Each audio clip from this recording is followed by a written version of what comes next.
Make sure they're paying attention. Welcome back to the 10 Lions podcast. I'm your boy, Jelani Lion. This is episode 29. In this episode, we will be discussing dating questions. One woman versus 100 men in one day. Selena Gomez gets engaged, Jay-Z allegations, and super fun games and more. So make sure you watch all the way until the end so you don't miss a single thing. Also, subscribe, comment, like, and share. Introducing the one and only writer, poet, model, mother, you name it. Antonia Barnes is in the building. Hello, Antonia. How are you feeling? How are you living? I'm living great. I'm living comfortably. You're blessed, right? I'm blessed. Okay. I'm blessed every day. I'm blessed every day. Talk about it. Yeah, I'm good. How are you? I'm alive. Alive and blessed. What is it? Highly favored. Highly favored. Humble. Back and better. All that. Mix it up. So do you have anything you want to say to the people before we get started as far as like words of wisdom, advice, anything you've been living on? What type of time you've been on? What's been helping you? The thing that I live on every day is let them. If they're gonna do it, let them. Okay. Allow them. If they're gonna leave, let them. Allow them. If you're gonna do what you're doing, do it. Be unapologetic about it. Like, don't allow other people's views, their hate, their whatever to allow you to be stagnant, because you're only going to be stagnant because of yourself, not because of other people. Ooh, that's a word. That's a writer's word. Okay, I like that. All right, so let's get into the dating questions. I think you had a few. Let's hear what you got. As far, I feel like personally, like from not really experienced, but like my friends also dating as a single parent is like a big thing. What about it? I feel like it's hard. I feel like a lot of men or women, when they have children and they're a single parent, they're hesitant, I guess, to dive right in or try to date because they don't want people to judge or like bring the wrong energy in with their children. Because a lot of times you go in and you're dating and this person seems great or whatever the case may be, and then once you're in the situation, it's not exactly what it appears to be. Like, I don't think that other people who are dating someone who is a single parent really realizes what comes with being a single parent and how they have to kind of be present, but they don't have to raise the children if they don't want to. You could platonically date someone and not raise their children with them. Well, I'm pretty sure platonic means like friends. So but you could separately date them and not. But I feel like you could be like, because you have to start a relationship off of a friendship, platonically. You know what I mean? So like, we could be casually dating, like be friends and build on that casually, build on that, and not actually like, I can date you and never introduce you to my kids until I'm ready. That's a fact. That makes sense. Boundaries. Boundaries. So question, friendly. Can you turn that can you phrase that as a question as far as like, so dating while parenting, like, can you turn that into a question to like, you said that it was hard, but like, how would you ask that as a question? Like, as far as like someone else might ask, how do I maneuver dating as a parent or whatever? Right. I feel like, can you date as a single parent without the expectation of someone either stepping in and like without I feel like, I don't know how to explain it. You're doing good. I like it. It's live. Like, we improving. Do you expect someone when you're a single parent and you're dating someone after a certain period of time, do you expect them to step in and be a step parent, or do you separate the two? Like, that's the bigger thing. I feel okay. So I feel like, I mean, if I was going to answer that, I feel like it is different for every instance. Right. So like, just like how you said, you can date someone and they're not be like introduced to your kids until you're ready and whatnot. Right. So it's just like, I feel like more people should do that. I feel like people are like, sometimes people can be in a rush to introduce people to their kids, or just like the package deal type deal. Like, right. if you want me, you gotta have my kids too, blah blah blah blah. So, but I don't know, different strokes for different folks. Right. But I think I personally like the way that you come about it better, just because if it doesn't work, there's no disappointment with your kids, or the man isn't causing different things in your life or whatever the case. If it doesn't go right, man or woman, whatever floats your boat. Right. But yeah, so I feel like it's just based on the specific individual. Yeah, I feel like in a situation you have to be very upfront on what your expectations are as far as a single parent or not a single parent. So if you're dating somebody and you're honest and you're like, hey, listen, I'm a single mom or a single dad, and you're dating them, ask them, like, what are your expectations? Do you plan on stepping up, or like, I guess be like upfront about it. Like, if you're coming in and you're dating me, just be like honest and say, hey, listen, I'm not interested in dating you and the kids. Now, here's my thing. I've also like because we were speaking to the point of view of the parent. As far as the point of view of the person that is dating is not the parent, you just gotta play a role. Right. Like if you're really interested in the man or the woman, play your role, play your cards right, and then if you like are seriously interested in like a long-term future, then you'll work your way up. Right. Type of time. I agree. So to piggyback on that, to piggyback on that, a very, very big topic, somewhat big topic that we've been talking about is as far as single moms. There is a man named David Cooley, with No Fugazi Podcast, who has a statement about single moms. I want to see what you think about it. He says single moms are recreational use only. How do you feel about that? I feel like personally, off the comment, it gives mommy issues. Ooh. Okay, that's how I feel, because I feel like realistically, he was raised by a single mom, But I feel like if you're exactly, so you lived in the experience, so you feel like your mom's only recreational use. So here's the thing: I'm just a translator. I'm the messenger. Don't shoot the messenger. So this is his breakdown of his point. Okay. Single moms are recreational use only to men who do not have kids. And his mom, there are exceptions to the rule, such as him, LeBron James, maybe Will Smith, things of that nature, because he's saying that generally, typically, single moms breed degenerates, people going to jail, criminals, failures, blah, blah, blah. But like, obviously, it doesn't have to be the case because the minority, obviously, LeBron's not a degenerate, not in jail, all these things, Will Smith, right. The same thing, blah, blah, blah, blah. So like, he too says that he falls in the exception category because he had a single mom and didn't become a degenerate, this and the third, blah, blah. So again, just the messenger. I'm just the mailman. Okay. So the exception. The exception is. We got comments too. Okay, because what's the exception is like what? Because I don't feel that way. I feel like if you're a man, okay, and you are confident within yourself, one, I don't feel like you have to really say like recreational use, because what if you come into a situation, I'm a single mother, right? And you automatically, like, the kids take a liking to you, okay? Eventually, there's some men that will raise children that are not theirs all the way up until adulthood and never have their own children and still love them the same, okay? And that's from experience, like with my grandparents, like my grandfather, that's my grandfather, you know what I mean? And my grandmother's kids are his children, and we don't know any different. That's just what it is. But there's never been a time where he's like, oh, I had to raise her kids, and I didn't get my own kids. It was like they already filled that void. Right. Do you think most men are like your grandfather? I feel like it could be 50-50. It depends on the man, their mindset, how well they're willing to mature. Because I feel like his statement comes from immaturity. Do you feel like most men, because you're saying, I know obviously it depends on the man, but like most men, when asked if most men are like your grandfather and would step up to the plate with kids that aren't his and a new woman and whatnot, do you think most men in our generation, do you think they're built like that? No. Damn.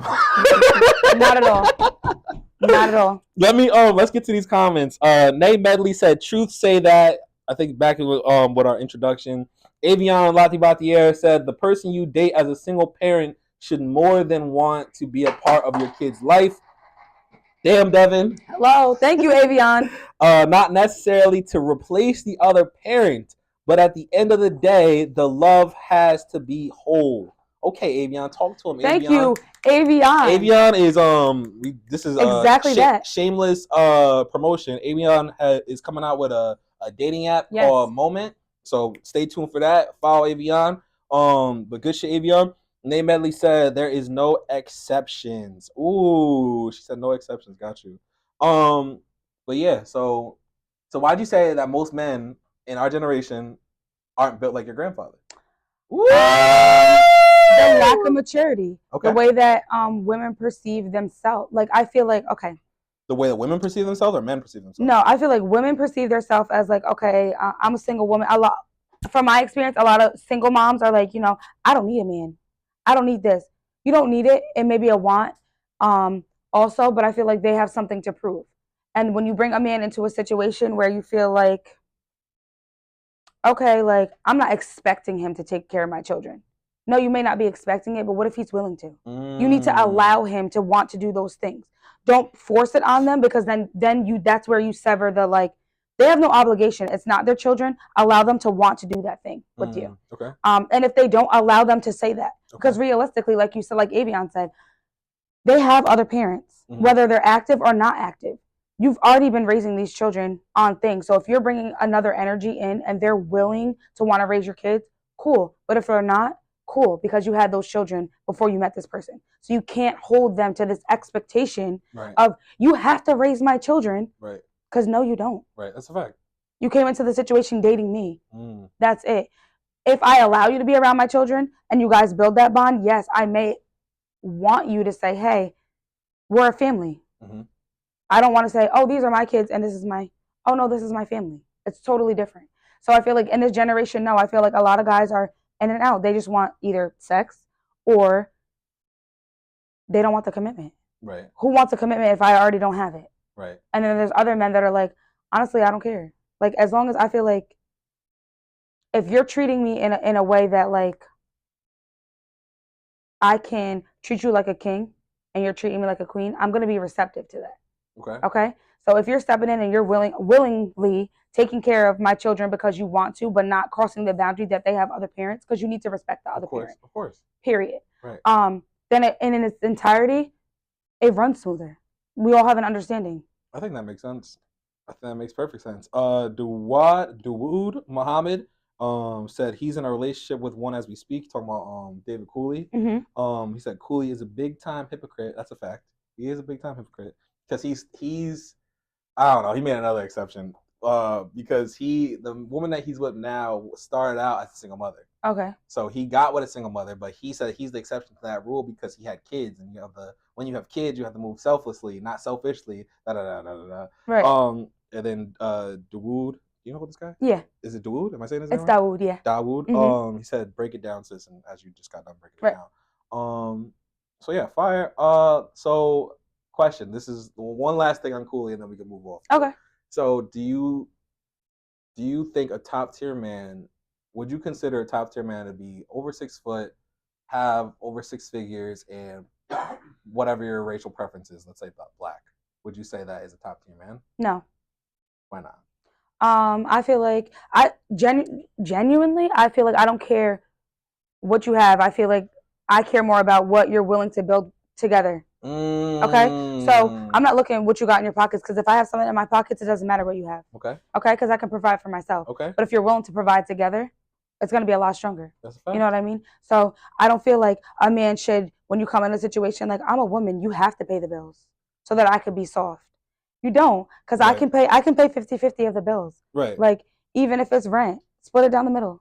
Like, then that way you don't have your hardship by yourself. We have it together. We hold that weight together. I don't feel like everything should fall on a man. I feel like if a woman has nothing to offer but a pretty face and not a smart mind, then why would a man feel like, oh, I should pay for your house, your nails, your car? What are you bringing to the table for him? To the table. You know what I mean? You could bring anything to the table, but if you're not bringing something worth value, it doesn't matter. It doesn't mean anything. So I don't, you know what I mean? I don't expect a man, like, for instance, like girls like post like, oh, I need my nails done. They're expecting a man to be like, let me pay for them. You know what I mean? Instead of it being something whereas like, my nails and my hair are done and you're feeling pretty, allow that guy to want to ask you on a date because you already have your shit together. A guy doesn't want to come in and build a woman either. That's a fact. You know what I mean? What man wants to come in and show a woman how to do everything? You should come with some skills. If you have nothing, like if you come into a situation, right, and you work 120 hours as a woman and you're grinding and you got your own house and the only thing you can't do is cook, but he can cook, right? He can teach you. He can teach you. Exactly. You can learn if you're willing to learn. But if it's like, he could cook, so I'm not going to learn it. Well, damn, girl, you don't think he works too? Well, damn. You know, like he works too. You don't think he wants a hot meal? You're not the only one putting in 120 hours, so it got to be 50-50. Right. I feel like gotta be fair. Men and women need to be on the same wavelength. I feel like girls nowadays feel like I'm a pretty girl. pretty privilege, and that's like a man should do for me, girl. For what? So it's like, and I was about to say it should make sense, make it make sense. But like, as to piggyback on what you just said, like for the girls that think that they are pretty privileged or whatever, and the guys are alpha males that think they don't, whatever, y'all belong together. So Right. the real ones that like are about building something real and respecting each other and growing together, that's where y'all need to connect. Right. Because I feel like it's one and the same. Like a man shouldn't want a woman to be submissive, and they don't have shit. What am I submitting to? Shit. What do I? For what? I mean, you know, that's the because you don't need a person. It's unfortunate because it's guys like Cooley that have a platform like Trump, right, that are like putting that thought in guys' heads, even if they don't have anything. So it's like a lot of like when we talk about the girl that got like was getting slaughtered on here or whatever. Right. It was a bunch of guys that most likely don't have anything to their name or whatever, but are just following, like being brainwashed by a masculine man, alpha male, blah, blah, blah, right. blah. So it's like, it's an unfortunate cycle, but hopefully we'll break it. Right. We're working on it. We're working on it. Today. Do you had something else that I think you wanted to say? Or ask as far as dating or no? I thought there was 2 things. If not, no biggie. Actually, if not, I got it right here. Let's see. Antonia wanted to sorry if this should load. Hello? All right, I'm gonna give it 5 seconds. 5, 4, 3, forget it. All right. So I got question. I got 20 questions for okay. you. And we're gonna see how it goes. Maybe it'll be 20 minutes, maybe it'll be less. Okay. Someone else had a comment. It looked like they wrote a book. Let's see about their book real fast. Jesus Christ. Is it Avion? Is it Nay Medley? We're about to find out. It's Avion. The only problem is some single parents date / fornicate with people they don't want a family with. That's a fact. They do. That's a fact. That's a fact. The real issue is people get lonely and they have sexual desires. That is the way Coolio should have said it. But single moms aren't objects. Okay, Avion. Yes, Avion. Talking like a CEO of a dating app. Okay. Right. Now, how is movement, or no, how is Moment gonna change that? How is the dating app gonna change that for us? Let me know. Yeah, that's the real question. That's the real question. That's what we want to know. What is gonna make us tap into the Moment instead of Tinder? Right. What is gonna make people actually want to genuinely date? Avion on the podcast from a distance. All right, so look, here's the first question. Splitting the bill. Okay. Who should pay on dates? Always one person or split evenly? I feel like. What do you feel like? How you feel? I feel like if you pay one time, okay, I'm gonna pay the next time. Okay. But if it's a time that we both feel like we both wanted to go get something to eat, let's split the bill. Why can't we split the bill? We both ate, we both drank. Like, you know what I mean? I don't feel like maybe on a first date, if I was asked on a first date, they should pay. Okay. If I showed my interest in him and I was like, hey, do you want to go grab drinks? Right. Why would I ask you to go get something and I'm not expecting to put out the money for it and show you that I have that interest? Right. But if we're dating, split the bill. Right. I feel that. I feel like more times than not, a real nigga's gonna pay. That's just me. I feel like if you're adamant on paying, at least allow me to leave the bill. I mean, I leave the tip. Leave the tip. Yeah, of course. There's that. Of course. That's a you know what I mean? Compromise. Beautiful compromise. I'll leave the tip. You pay the bill. That's fair. Beautiful. Next question. Age gaps in relationships. How much of an age gap difference is acceptable? I feel like dating your. I feel like. How do you feel? I think it's based off 1, maturity, 2, obviously the legal age. Why are we dating people that are not? Spit up my drink. What are you about to say? I'm just saying, why are you dating? Why are you even interested in someone who's not like somebody who's 10 years, 11 years older than me? Okay. That means like, all right, say for instance, I'm 40 something. Okay. And you're just now tiptoeing into your 20s. What do you feel like this 20-year-old can do for you? Okay. And I'm not saying that 20-year-old. You're talking about like a 20-year age gap right there. Not, you know, like, no, like if it's big age gap. Your big age. At your big age. You know what I mean? What do you feel like somebody fresh out of high school or fresh out of. You want to feel young again. That's what it is. Yeah, but I feel like it's more of a good look for the younger person. I'm dating somebody older. Because I feel like some younger women feel like when they're dating somebody older, they're gonna get more. Oh, they're more established. They have money. Right. They're gonna take me on trips. Girl, I know 40-year-olds that don't have shit. They don't have a pot to piss in or a window to throw it out of. But did you know that at 20? Did I know that? I wasn't looking for anybody 10 years older. Right. I'm just saying. I just think I'm just speaking devil's advocate. It's easy to know that hindsight, but it's not easy to know that at 19, 20. Absolutely, but I feel like, the older person knows that. You need to give that person. You need to give that person room to grow. I said that. Exactly. I said that on one of the last episodes because if there's like a 10 and up age gap, like that person's either finessing or weird or whatever. So it's like I'm glad that we. I feel like it depends. Like if you're in your 30s, you're 30, 35, and you're dating somebody 21.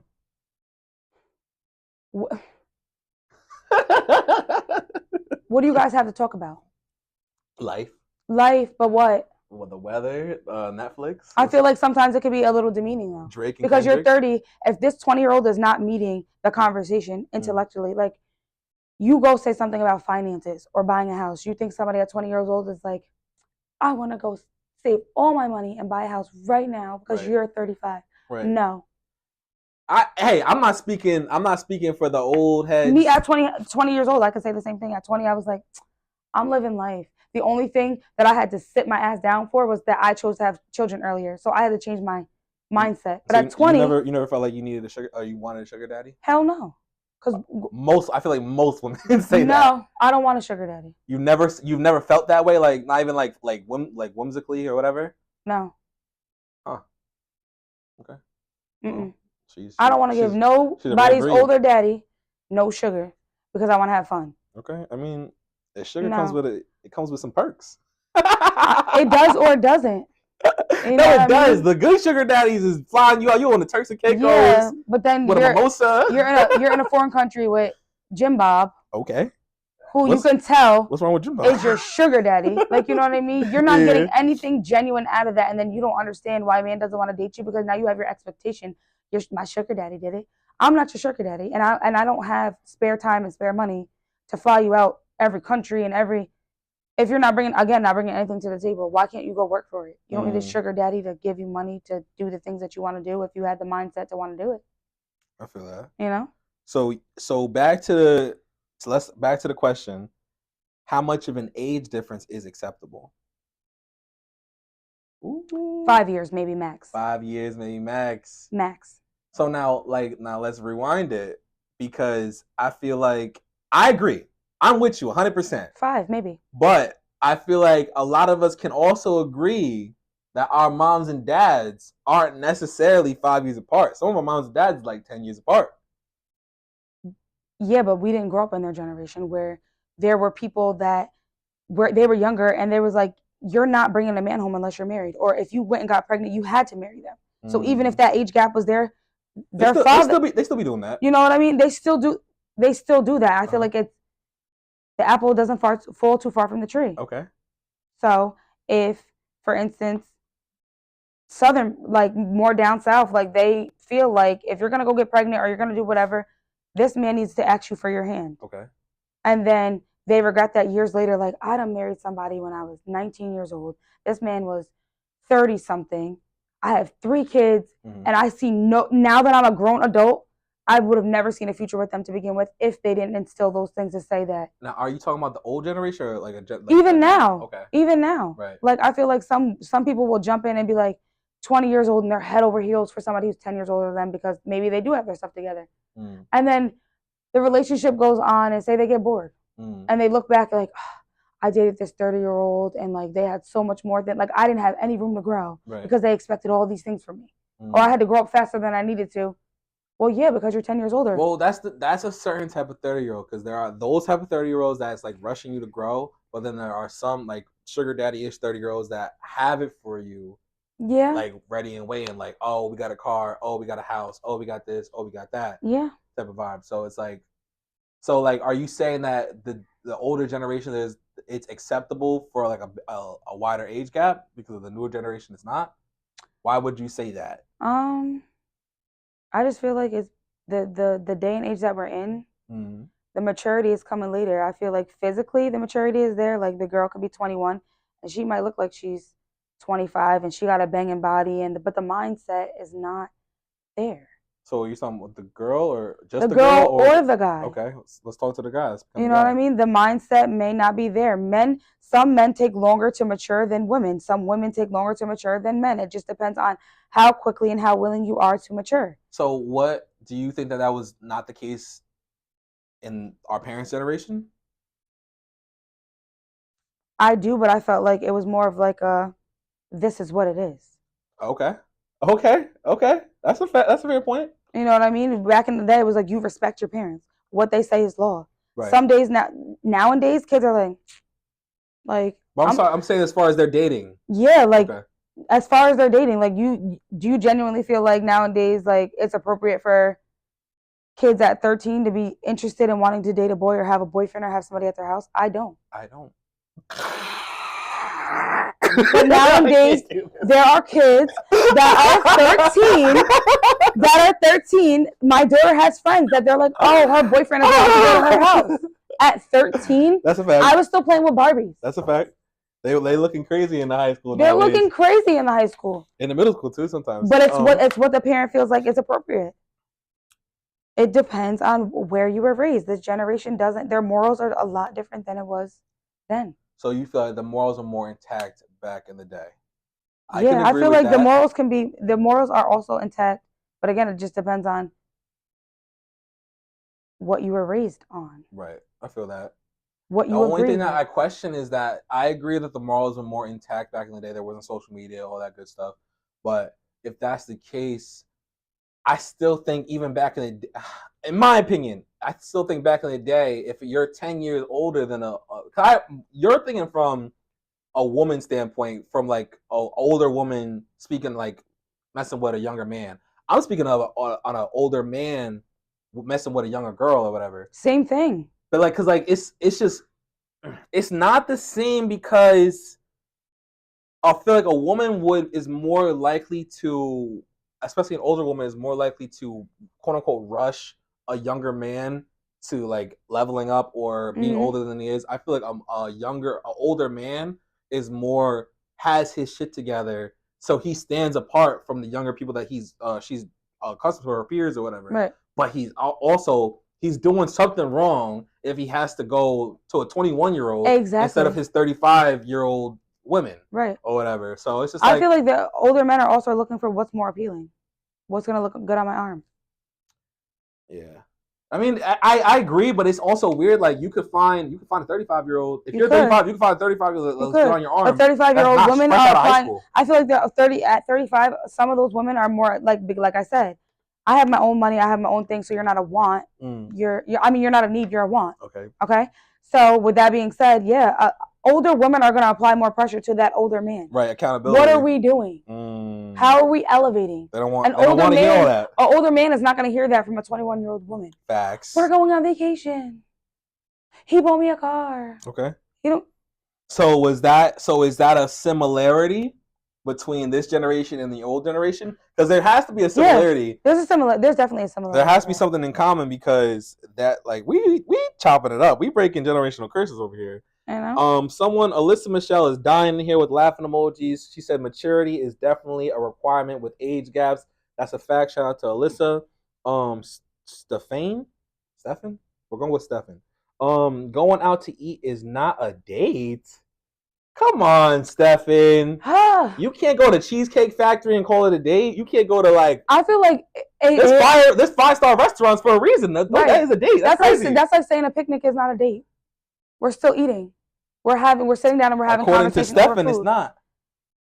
I mean, I like a picnic. I'll take a picnic. I don't know. I feel like dinner is a date. No question over here. What's it called? Logan. Y'all coming with knowledge. Yes, Logan! Every time, Logan. You know Logan? I know Logan. I know. Okay. I know. This the group chat? Yeah, this is the group chat. Okay, got it. I know all of them. Logan, talk about it. We come with. We trying to break curses out here. I feel like the maturity plays a key role in mentally and emotionally in age gaps. That's a fact. It does. Stefan said it was crazy when we were children. Way worse now. I don't know what he's talking about, but. Stefan, speak on it. Alyssa said woo. Stefan said nope. activities are dates. I mean, I think that's opinion based because, like, yes, activities are also dates, but like, so we can't. What your girl? I feel like a girl is gonna enjoy eating because girls be hungry, just like they would enjoy an activity. If you just doing the activity, she gonna be hungry. Like, right? Exactly. I feel like a first date. I don't want to go see the movies. How can we talk? And even at the movies, they got snacks. You eating? You're eating at Top Golf. You got dinner. There's At dinner, I feel like the first or the second date. You know what I mean? Facts. Yeah, how am I getting to know you? How do I know that I want to go? If we don't go to dinner on the first date to have a conversation and we feel your energy, how do I know I want a second date? Wait, Stefan, is movies a date? Because if movies is a date and going out to eat is not a date, I feel like we got a problem. How long have you been dating? I feel like if it's the first couple of weeks or the first month, and we're going to dinner, I'm trying to get to know you. Yeah, I want to have conversation. I want to see how you are. We can also do activities because like if we go do an escape room, for instance, right? And I plan that date, let's go get dinner and then we go to the escape room. I'm trying to see where your mind is. Are you smart? I feel like are we gonna be in this room forever? I feel like Antonia, if we doing an escape room with Antonia, we're gonna be stuck in that bitch. No, we're not. We're getting out every time. You wanna know why? Because I'm thinking strategically. Like I'm kind of like we're a pair. So if you're not helping me, right? Okay. And I'm figuring out all the clues. Boy, you is a. But what if you're not figuring out the clues? Then we're just as dumb, and we'll figure it out. Got it. You know what I mean? That didn't make sense. See, that's what got me scared. We're simple. If we're both dumb, how are you gonna figure it out? Because eventually one of us has to be like, you know what? That was dumb as hell. Like, you know, I mean, or you know, like, shit, I'm dumb and he's dumb. Maybe we two dummies shouldn't. Or maybe y'all a perfect pair. Maybe y'all compatible. Y'all can be dummies together, and not necessarily dummies, but like, you know what I mean? Simple. Simple as hell. But we're going to learn that at dinner. Facts. I'm going to learn that if we can't hold the conversation. Apparently you're going to learn it at fucking escape room. That too. Too. Logan, talk about it. Movies are a bad first date. Horrible first date. Do not ask me to go to the movies because one is okay, but you still saying movies is a date. You can't say movies is a date and going out to a restaurant, a nice ass restaurant, is not a date. What do you call that? Right, because I feel like I need to get to know you. I need to know where the conversation's going to go. Come on, Stefan, talk about it. Logan, shout out to y'all. Y'all laughing in the comments. We appreciate y'all. 10 Lines Podcast with Antonia Barnes, the one and only. So, next one. How you liking these questions? I like the questions. I got like 18 more. I feel like they're tea. Huh? Chat GPT. Number 3. Okay. Exclusive versus casual date. Casually dating. Should exclusivity be assumed or discussed explicitly? My fault. Damn. I feel like it should be discussed. Right. So it shouldn't be assumed. It shouldn't be assumed. I'm not gonna assume that because we went on 3 dates. It ends up bad when you assume. It ends up horrible when you assume. I'll tell you that much. Because, I mean, it depends. It also depends. You was thinking one way, I was thinking another way. Because you assumed, and we wasn't on the same page. Because what if I just wanted to go on a date with you, and whatever the case may be? What if what if Antonia had a roster? Now you fucked up the roster. You fucked up the roster. Know your place. If you don't know your place, it's misconstrued. Because I feel like if I go into a situation automatically and I'm like, okay, oh my God, we went on 4 dates. Like, that's my man. Baby, it's not. Okay. That's not your man. Okay. What else has... He might have a roster. He might have a roster. You might be his number 2. Hello. Or number 5. And just because he posts you doesn't mean that... Well, if he posts you, that's different. No, it doesn't. It doesn't? No, it does not. I feel like... it doesn't mean nothing? Damn. Devin, come on now. Devin. Just because I posted you does not mean that roster is not still there. You got a crazy team. Because you're in a current situation where if we're just dating... Wait a minute. What the comments say? People are keeping their options open nowadays. If you post somebody, what does that mean as far as dating? What's the post? Is it just your hand? Is it your face in it? If it's a hand... One of them ones. If it's just like your face is cropped out. On a date, kind of nervous. Okay. That does not mean... That doesn't mean that you want it. Okay. Absolutely not, because you could still be on a date, kind of nervous. No, I agree. After you leave the date, you could still be texting another girl. You may just not want to post the rest of those things. They may already know their part. I agree, but I wouldn't do that. So you disagree, Dev? Be honest. It might not want to be on the roster. They're gonna be like, wait a minute. but it all Wait, Anthony's depends. crazy. Hold on, let me back up because now she's doing too much. Whoa, but I'm just saying, there's people that are willing to have open relationships. Like, we go together, and whatever we do separately, as long as we don't bring it home, we're cool. Okay. I would never. Bet. Why? Be by yourself. If you want to date or whatever, 100 people, you're not looking for longevity. You're looking for the now, the what are we doing currently. Looking for 100 people. You know what I mean? Some people are not looking to settle down right away or whatever the case may be. But you have to be open about that when you go into it. If you're going on to a date and I'm like, oh, okay, maybe we're going to continue to date. And that's not your intention, say that. Say, I'm not looking to date right now. Or I'm not looking for a relationship. Nate Medley said you could post someone and they still have 3 other dates lined up after. Because what if this date didn't work? Wait. So Nate Medley, I'm saying, can you post someone and you have 3 dates? That's the question. Because that's low-key serial killer vibes. Morally, you shouldn't. Morally, you shouldn't. But do they do it? Absolutely. I don't know someone who does that. I do. Okay. Talk that about it. feels like dry stitching on yourself, though, right? Yo, Devin! I mean, Devin! look at the generation that we're in. That's true. Nate Medley, you can't just say no because I don't know what you're saying no to. You got to be specific. All right, so basically what you're saying is you've seen someone post someone and still have a roster. I've seen somebody propose to somebody in the same day that they was texting a friend like, do you want to link at the gym and get coffee? Was that on Love is Blind? No. Okay. In real life. And I'm just like, girl, what? And we all have this individual. You know what I mean? We all have this individual on social media. Okay. Me too? No, I'm just saying, like, my friend group. Okay. We all know this person. We all know the friend that we're with. Do you tell them about themselves or not? The friend? Yeah. I mean, the friend had morals. The person who was engaging, the one who was, do you want to marry me, didn't have those morals because you were proposing to this woman. You have her at this high standard. You post her. You do all these things, whatever. And you know that you just asked my friend. Yeah. See, if I'm serious. But it's like, we're not doing something. Right. But I feel like on the other end to cover it up, they're like, we're just going to get coffee. Real but question. like, does your wife know? All right, but look, though, is that a rare occurrence? Or is that the majority? That's definitely not the majority. I would say it's the minority. 75%. 75 is the majority. But, Yeah. Logan said dates should build intimacy and clarification and communication of intention and direction. Damn, Devin, how many big words is in that sentence? A lot, because he's a poet. I like it. He's a writer. You heard it? Let me go read it one more time. Dates should build intimacy. This is a definition. This is Webster definition. Okay, intimacy and clarification and communication of intention and direction. Hello? Because if you don't have any of those, what is the point of dating? That's the definition of the date. We are too grown to act like you don't want a booty call. You don't got to take me on a date to tell me you want a booty call because we're grown. And either I'm going to accept or I'm going to decline. Okay. Because we're grown. She said what she said. All right. What's it called? Clarification for intentions and directions. First date needs to be light. It's a vibe check. Oh yeah. But not movies. But guess what? You can't do that in the movies, but you can do that at restaurants. You can do that at restaurants. Spitting because they a bunch of poets.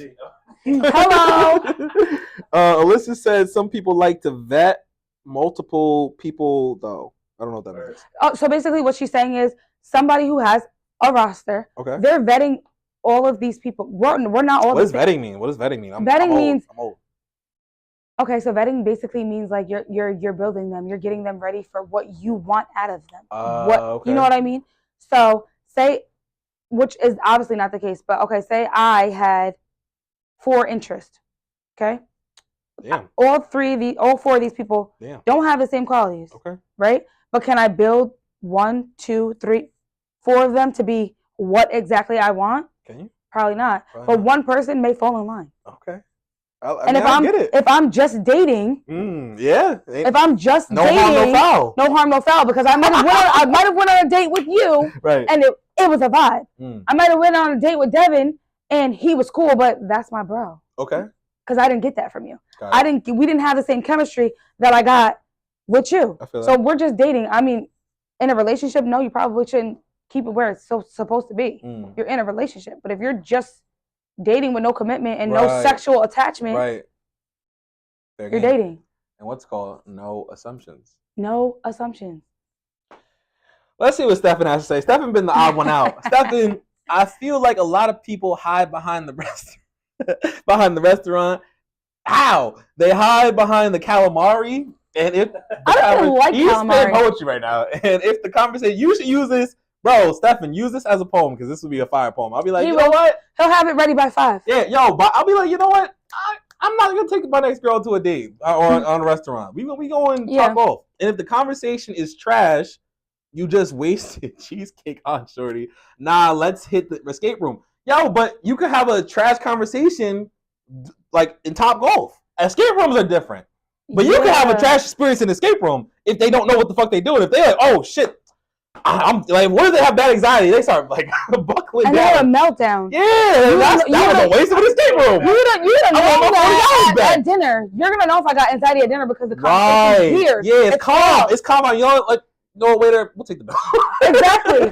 Don't take me somewhere. You gotta learn something from this episode because dinner can last as long or as short. Exactly. Yo, let's get dessert. Let's get the exactly. A first date is gonna have a backup plan. If you don't know if you're going on a first date and you don't really know if you vibe with this person, baby, I got a backup plan. I already text my sister like, okay, call me. Call me. Talk about it. Grandma, anybody. Is it an emergency? What? I'm on my way. I'm gonna answer. Yes, Grandma. This could be the dog calling. Yeah. Oh, you need me to? I'm so sorry, my grandma. My grandma doesn't know how to use her life alert. I have to go. Not life alert. Gotta go. Or just be honest and say, honestly, it's been a great time, but I think that we should, end it. Talk about and then when they're reaching out for a second date, be honest. Say, I wasn't interested. Right, especially if it's the first date. No harm, no foul. I wasn't interested. Don't ghost me, though, because I feel like it wasn't my breath. You know what? You know what? Talk about it. Ghosting. Ghosting. Is it? Come on, man. Is it ever acceptable to end things by disappearing? Hell no. I'm surprised you say that. But I feel it depends. It depends. Okay. On the person. Like if it's somebody who's like mad creepy or is like coming off as like rapey. Oof. Grapey. Grape. What? I said that like, Okay. You didn't say that, but that's fine. Yeah. Sexually, like I feel like if they're like too aggressive.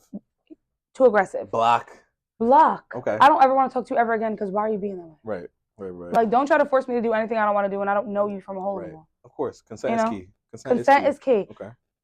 So no, I don't feel like ghosting is fair because I feel like I at least deserve I'm sorry but I wasn't interested. Have you been ghosted? Have I been ghosted? No. Shut up. Like, get out of here. You don't know what you're talking about. I do. I want to say, like, have you been ghosted? I haven't been ghosted, but I have friends. I have girlfriends and guy friends that are like, yo. You don't get the struggle. I do, though, because they're like, yo, I've been ghosted. Flame her in the comments, please. You flame me. Flame me. Flame her. I'm sorry, but, like, I feel like because I go into a situation dating and I'm honest, I don't, like, I'm telling you, don't ghost me. Just tell me you're not interested because I'm still a good friend. I could still be a good friend to you, even. But you've never been ghosted, Anthony. You don't even know if you would feel that way. Maybe I have been ghosted and I didn't take it as ghosting. Okay. I was just kind of like, maybe the interest wasn't there either. So the story is changing. You just kept it easier for me, but I don't feel like I genuinely was like, oh, he didn't text me in 3 days. Mm-hmm. Right. I don't give a fuck. Yeah. Okay. So see, you don't even know. See, you don't even know if you've been ghosted before because you don't give a fuck. Yeah. Shit. Maybe I had. If someone loses interest in you, you lose interest in them. If that's the case. Yeah. I'm not mad at that. Avion said, "Damn, got me dying." I don't know. He said he quoted "damn," so I must have said "damn" or you must have said "damn," and it got him dying. I don't know. Don't matter. Nate Medley said, "Where is he taking someone on a first date? The people want to know." Where are you taking people on a first date? You know your sister. You know your sister. Where am I taking someone on a first date? First of all, it depends on the person because I'm gonna talk to her about what her interests are. And we either go into a restaurant. A restaurant was my first, like you said, we get to know somebody on the first date. Honestly, I feel like that's the safe bet. And then the second date, it's either going to be a combination of a restaurant with their interests, like Top Golf, escape room, whatever. Right. Or it's going to be a part one, part two, but not in the same night. Like it's the first day, second day. The first day you go on a restaurant. The second day you do whatever they're into, like mountain climbing or escape room or Top Golf. Because you also have to find out if Name Medley, how was that? Too. Huh? Oh, I think she might have been talking to Stefan. Stefan, where is he taking someone on the first date? Oh, he done told you. He done told you where he's taking them. Not to dinner. Damn, that's why you gotta be specific. Right. Stefan, where are you taking someone on the first date? I think he said escape room. Yeah, he said like something like that. Like he wouldn't do dinner because then you done wasted your money on cheesecake. Stefan said life alert is crazy, and then he said men don't want to be around people who have rejected them. I mean, that's facts. Yes and no. I don't know who J. Lord. There's been plenty of people that I feel like, because to be honest, the older I get, there's a lot of people, especially when you're in hindsight, that it's not meant to be dating. But you're a really good friend. Who I initially might have had interest in or started dating. But did they reject you and you're good friends with them? But see, I don't consider it rejection because to me, if I only feel like it was rejected if I really wanted it, and I really do believe that it's not meant to be a sign. Yeah, but I feel like if they come off nasty about it, then we don't need to be friends. But if the interest, but if I had interest and you generally don't have interest, I should be able to respect those boundaries and either willing to be your friend or just say them. Name Medley, Stefan said museum or art gallery. Okay, classy man, I like that. Because you can still have conversation. Yep, right. Like you could at a restaurant, except you're not eating at a museum. Right, because I just feel like nowadays, like I'm not getting a salad. So right, talk about it.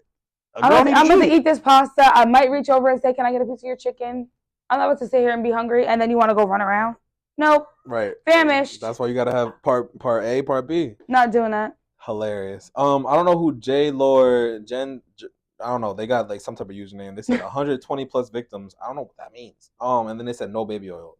So I'm assuming they're a troll. Moving along. Right. Talking about Jay-Z. Huh? Or Diddy. Or Diddy because baby oil. Okay, talk about it. All right, so we good on the ghosting. Yeah. And I skipped to that because it was just perfect timing. So we're going to social media etiquette. I mean, we kind of talked about this a little bit. Oh, actually, no, we didn't. Is liking or following others a red flag in a relationship? In a relationship, not dating. In a relationship. Talk about it. You want to talk about it? Talk about it. Okay. So I feel like we're in a relationship, okay? Okay. I don't feel like it's appropriate for you to be on another female's half naked, not naked, sending heart eyes and this and that, because what you got heart eyes on? Wait. Sending heart eyes is different. Even loving it. Oh, you talking about Facebook? You don't do that on Instagram. It's just a like. Talk about it. On Instagram, it might be a like, but there's also DMs that we don't. Okay, we're not talking about DMs. We're talking about following and liking. So I feel like it's okay for you. Wait a minute. Follow other people. Okay. I don't think there's anything wrong with you having Facebook as social media. Okay. You know what I mean? Right. So, social. If you're a photographer, and you follow somebody who might potentially be a model, follow them. Mm-hmm. It's what your intent is. Yeah. So now. Now. Okay. So if you follow this person, right? And you're in every goddamn life. Wait, I gotta stop you. Yo, Avion said we gotta match that Stefan. No. I don't know. I think he's talking about Nate Medley. I don't know though. Avion, hold on, wait. Fuck. He said they got a match? Yeah, wait. Because Nate said, Avion, I'm in the car already. Wait, what the fuck? Y'all's chatting in the fucking comments. Nate said ready and dressed. Oh, this is too much. Maybe because he said the art museum and stuff, and she's probably like ready and dressed. Oh, okay. Let's go. Man, we got one for you. Let's go to the art museum. We got one for you. Right? She ready to go to the museum. You didn't have to find her on Match because Avion helped you in the comments. That's why he the CEO of a new dating app. Come on, Quasi in the chat saying dating and relationships is two different things. That's a fact, Quasi. It is. So now we're talking about relationships. We're talking about dating. Now we're talking about relationships. In a relationship, let's go back to the question.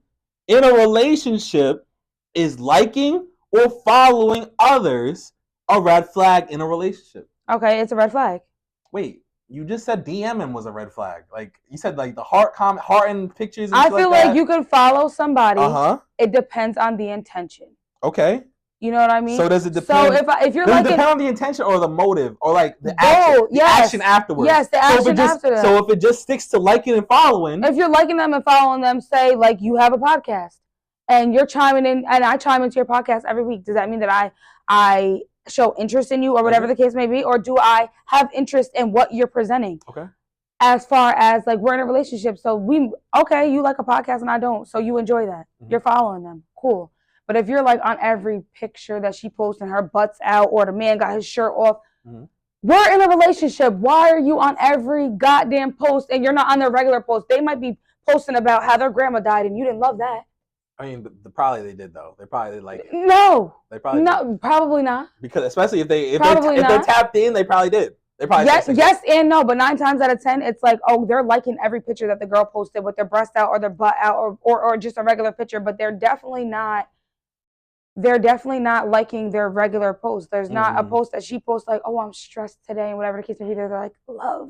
So no. Let's get back to your intention. So if they're just liking pictures and just following and don't DM, is it valid or not? I feel like it's social media. What's the big deal? I'm with you in real life. Okay, so then if they're liking all her asses out pictures and titties out, no, then that's a problem. Because why are you liking? Wait, I thought it was social media.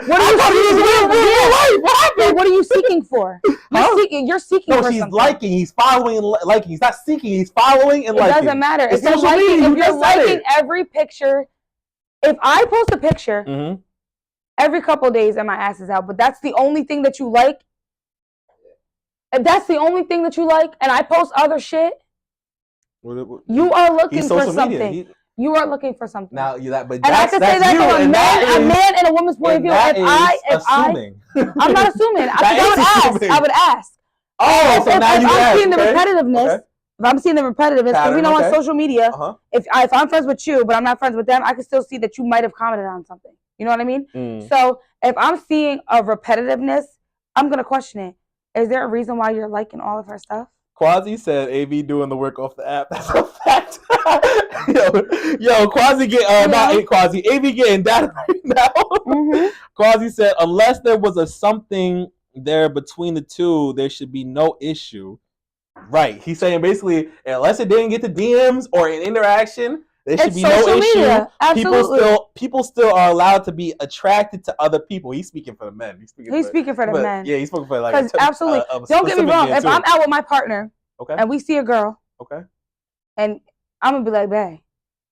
You about to pull absolutely, because women are beautiful. Absolutely, but I wouldn't expect my man to be like, I'm looking at a man, and he not be like, what you looking over there for? What is over there, and you're with me? Okay. You know what I mean? So it just depends. If I'm secure in myself as a woman, I don't care if you look. They're there to look. People are there to look at. So you're saying that if you're with a man or a woman. No, you're basically, it sounded like you was giving a pass to if you had a woman partner versus a man partner. No, because if I had a woman partner, it would be the same thing. You were just saying, it sounded like you just explained that if you was with a woman partner, y'all can look together, or y'all could like. If I'm with a man, we can look together. Oh, okay, that's not how it sounded. No, if I'm with a man, we could look together. Why? Because I'm a girl. I'm definitely a girl's girl. So there's definitely times that I have been out with my partner, and I'm like, yeah, like, and as long as they're not like, come on, let's go take them home. Okay. I don't care. We both look and shit. It's there to look. Okay. I mean, some couples take them home. Look and don't touch, but it's what you're okay with. Be upfront about it in the beginning. Okay. Okay, but that's what I'm saying. That's what the assuming takes place because he or she is just really been talking about he's because I feel like you're a little bit biased with the she's, but it's fine. No, like you just I feel like women too. You're a girl's girl. Yeah, but I feel like women too. If I'm in a relationship, there should be no reason why I'm on this man's every single one of his pictures and unless we have already built a friendship. So if you're with a girl and she's liking a bunch of girls' pictures, is it the same vibe or no? Well, if I'm with a girl and she's liking all her stuff, she's still a female. You don't expect her to have female friends or female, you know what I mean? Or try to build female interest long as it's something with a clear line of like boundaries and respect. I'm okay with it being a double standard because men and women are different. So, but it is a double standard. It's okay. It is a double standard. I'm okay with that. Quasi, unfortunately, is talking. Feels like if there was no DMs or nothing like that, there should be no issue, which is what I was saying. I agree though. He said, but if a nigga that's always liking the female pictures, that would be crazy for a man to press his lady over that. Wait, what? But if a nigga that's always liking a female's pictures, that would be crazy for a man to press his lady over that. So basically saying that he couldn't if a guy that you're with is liking a bunch of girls' pictures, it would be crazy for him to press you about it. Press me about it if I was doing the same thing. Yeah. Exactly, because why is it okay for you to do it, but it's not okay for me to do it? Name at least the boundaries. Boundaries. No, it's acceptably okay. Because I feel like for a lot of women, they feel like it's an like I'm gonna antagonize you now because it'll come into thing like, oh, you think your girl's loyal, but they be all up in my pictures. Shout out to Avion for sending a star. Quasi also said, or have an issue with his lady over the next man liking pictures. Yeah, because I feel like personally, I can speak on what Quasi said. Okay. I model. Okay. So I'm gonna get attention. It's how I receive that attention and how I like. So if I'm feeding into that attention, I have no clear boundaries for my relationship, but I'm also not going to be posting something that's going to make a man be disrespectful on my stuff. So I'm open about the fact that I'm in a relationship, and I'm also open in the fact that I don't know these people from a hole in the wall. They're just supportive because I'm a model, not because I show any interest in them. Comes with the territory. Right. Know what you're dealing with. Are you cold? Are you good? No, I'm good. All right, beautiful. What's called? Someone said, as long as you don't show any bad intent. Mm-hmm. Following is not bad. Yeah. Business is business. Business if is you business. DM, then ... They also said I definitely can like a picture and not be attracted or take actions on the subject. I feel like most times I feel like if it's a good picture, it's a good picture. You liked it. But you can also say it's not. I don't know. Is it okay to be attracted and like a picture? It's okay. We're human. Okay. So it's okay for you to think somebody else is attractive. It's what you do with it after that. Never said like, yep, that's a fact. If you're still pursuing it, somebody can be attractive. Yes, I could agree and say, if my husband liked the picture or my wife liked the picture, and I'm like, okay, she's pretty, like body banging, hair banging. Right. Aesthetically, it was a nice picture. Cool. So as long as there's not movement after that. As long as there's no movement after that, because you're in a relationship. So why are you giving anybody else any attention that you should be giving me, whether my hair's done or not? Thanks. I see no false claims right there. The guy said, actually, if they like everything you post, then that shows interest. Okay. If there's a pattern, then blah blah. Stefan said relationships are predicted or predicated? Predicated? I don't know. Predicated. I'm not gonna lie. Based on. Okay. Based on. Shout out to you, Devin. Based on. Relationships are predicated on boundaries. If that's her boundary, then crossing it is a red flag. Yeah. Stephen, if you might need to come on the podcast. Yeah. If it makes your man or your lady uncomfortable, why keep doing it? Right. No, that's a fact. I mean, that's what I feel like. Relationships, the healthiness of a relationship is based upon or predicated on communication. Absolutely. So it's like, so if I don't tell you that makes me uncomfortable, you're gonna continue to do it. But if I tell you you're liking all of her pictures and you rarely like mine, or you're twisting the story, Devin. She's twisting the story. No, it's not because no one said no one was liking your pictures. You can do both. But some women have that mindset. Right. Why you liking all her stuff? But I posted something and he didn't like it. Right. Well, I don't expect my man to be on my page every day and see every post and like every picture because I'm with you in real life. But it would happen. But it's social media. Right. So that's like me getting jealous because my partner has a crush on Aaliyah and they don't like every picture that she ever had and I don't look like her. So, that's crazy. You know? I feel that.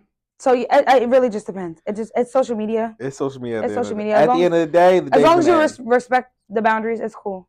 Alyssa said, if a partner lacks discipline and intentionally shows interest in someone else or multiple people, that's a red flag. Okay, Alyssa. Big red flag. Talk to him. Monogamy. Also by Alyssa, monogamy isn't for everyone. Damn, Alyssa. It's not. That did a 180 real fast. Monogamy is not for everybody, but I feel like it should be though. It should be. Right. It's not. Okay.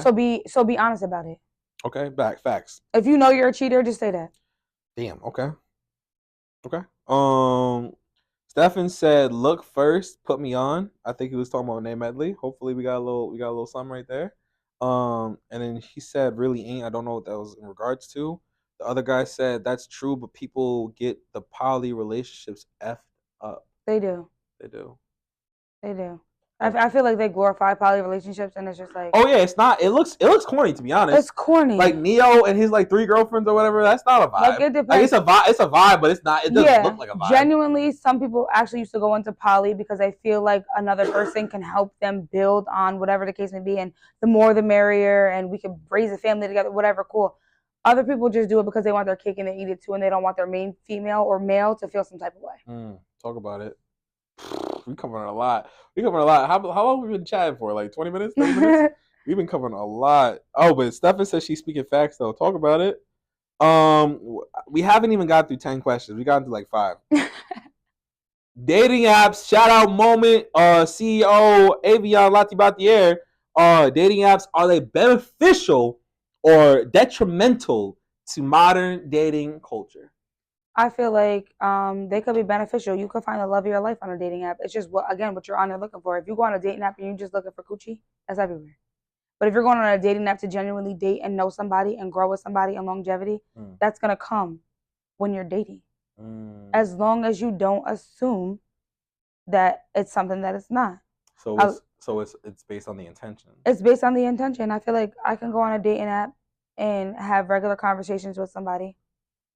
Cool. And then you meet them, and their intention is totally opposite than the conversation that we held. That's a fact. Or people can genuinely date and fall in love and be like, yo, I met my partner on a dating app. And like, we've been together 20 years. So, all right. So here's the thing. What you're saying is not wrong. You spin facts. So majority as far as dating apps, are they beneficial or detrimental to modern dating culture? I feel like right now they're beneficial because it's hard to just go out and date people. Facts. You're not going to go out to the club and see somebody and be like, I think I would date them. But you might go on a dating app where they have their profile up. They're talking a little bit about themselves, and that's how you find your interest. You're looking at their profile. You're going to get past what they look like. In the club, I'm going to look at them like, oh, he fine, she fine. Right. On a dating app, they have stuff on there. Oh, he finished sports. He finished college. She went to, art school, whatever. They hike. They hike. Yeah, I'm already getting to know you from there, so that small interest right there, you already caught my eye. Now I want to indulge in it. What do you like about art? You're gonna spark the interest there. So this is like my own question now. So the social media, in that regard, is social media bad or good for this generation? Because they didn't have that back in the day. They didn't have that back in the day, and I feel like the relationships, they lasted longer. You had to really get that shit out the mud. You had to get that shit out of the mud. Like my dad, when he met my mom. Shout out to Tony. Shout out to my dad. When he met my mom, they just told us this story. When he met my mom, he was like, she was fine as hell. Okay. Right? I believe it. I needed her. And my mom gave him a number, her phone number. Yeah, so my dad's like, bet. It was what is it? Like the corner phone. Oh, the payphone. It was a payphone. Okay. My mom gave him the number to the payphone. And her brother answered it. And he's like, I'm looking for, and he was calling the payphone to get to my mom, and that's how they started dating. Starving. He got it out the mud. I'm gonna date her. That was some genuine, you know what I mean? I'm gonna show interest. I'm gonna show you how I show interest. Right, you know what I mean? You called me on a payphone, and even after I gave you the payphone, you wasn't like, you playing. You still pursued me. Right. Bet you got real intention. I respect it, but it's like I don't even want to be say it wrong, but it's just I respect it. I 100% respect it. But he also didn't have that's the difference between this generation. He didn't have the resources. He didn't have social media. He had this and the third. So it's but that made him. That's what I want to say. That made him be that type of man. That type of man. Because he didn't have the different distractions. Absolutely. Nowadays, you see on fucking Instagram, you can see bitches from in different countries, in different cities, different states, whatever. On social media, you can be whoever you want to be. Whoever you want to be. There's just too many. I can pursue you right now. Some people, it rots people's brains or whatever. Right. They just live on social media. They just live on video games, whatever. Absolutely. So it's a good thing for y'all's parents for your parents, that they didn't have all that, so they could be focused and just pursue people genuinely, authentically, and whatnot. Because I feel like I could be appealing on social media and act like I got my shit together. I got Marc Jacobs bags, this and that, and then I meet you and I don't got shit. Okay. You know what I mean? It's just how you perceive yourself on social media, that automatically makes people, I feel like if we actually had to go out and get it, you're going to know a person based off that and not just based off what they post on social media, because you can't believe everything. Right. Some people are genuinely posting who they are. Right. And some people are like flaunting like they got it and they don't. That's why you got to get used to, like, you got to adapt to it. Like, it's different. I'm about to say, stop babysitting. I'm not. What's it called? We're getting there. This is hook up. Hook up. What's it called? Like, you got to adapt to your generation and your situations and whatnot, because yes, social media can be distracting or it can be toxic or whatever the case is, but if you adapt to it, you can call out, or you can notice, you can be aware of the phonies and the real, the fakes. And absolutely. You know what I mean? So it's like you can see the cornies that are like propped up that to be like, oh, I'm getting it, but you're really a cornball. Mm-hmm. So it's like you just gotta adapt. You gotta the survival of the fittest out here. Because it's definitely like, girl, we see you on social media, but we know you in real life. You know, we know. And I'm speaking to the men. So you talking about the women? The girl and the men, right? That's right. Like, we know you in real life, right? Like, you know what I mean? Don't float to me like you're somebody that you're not just because of social media. Because if we know you in real life, it's like, damn, now I can't even fuck with you. I done unfriended you and shit. Right, and this honestly, it's sad when you unpack it. Yeah, it's really sad when you unpack it like that. Stefan said social media. Stefan like the most. Stefan and Alyssa. Oh, no, Stefan might got Alyssa beat, but y'all is competing for the number one comments in this comment section. Social media feels like reality, and that is not good. By Stefan. He's gonna come up with some poetry. I'm telling you. By 5 o'clock, he's gonna be like, yo, I got some shit. Talks with Tor said, would you agree that relationships are a business? If so, please explain. Do you feel like relationships are a business?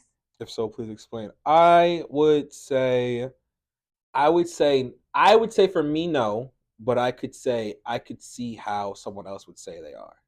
Agreed. Agreed. Agreed. Can you explain how? Talk about it. How you gonna comment? Yo, this is the first question. Y'all been commenting all y'all statements, but not questioning nothing. That's a shout out to Talks with Tori with the good question. Can you explain? So do I feel like relationships Would you agree that relationships are a business? If so, please explain. What do they mean by a business? Well, all right. So look, I would say if I was speaking to that point, like just like how we talked about splitting bills and responsibilities 50-50, that right there is like a co-ownership of a business. Right. So that like right there answers the question, honestly. If you go about the relationship like that, if you don't, then honestly, I mean, a bitch or a man could be. Sorry, that was crazy. It's fine. That was a woman or a man. A bitch or a nigga could be.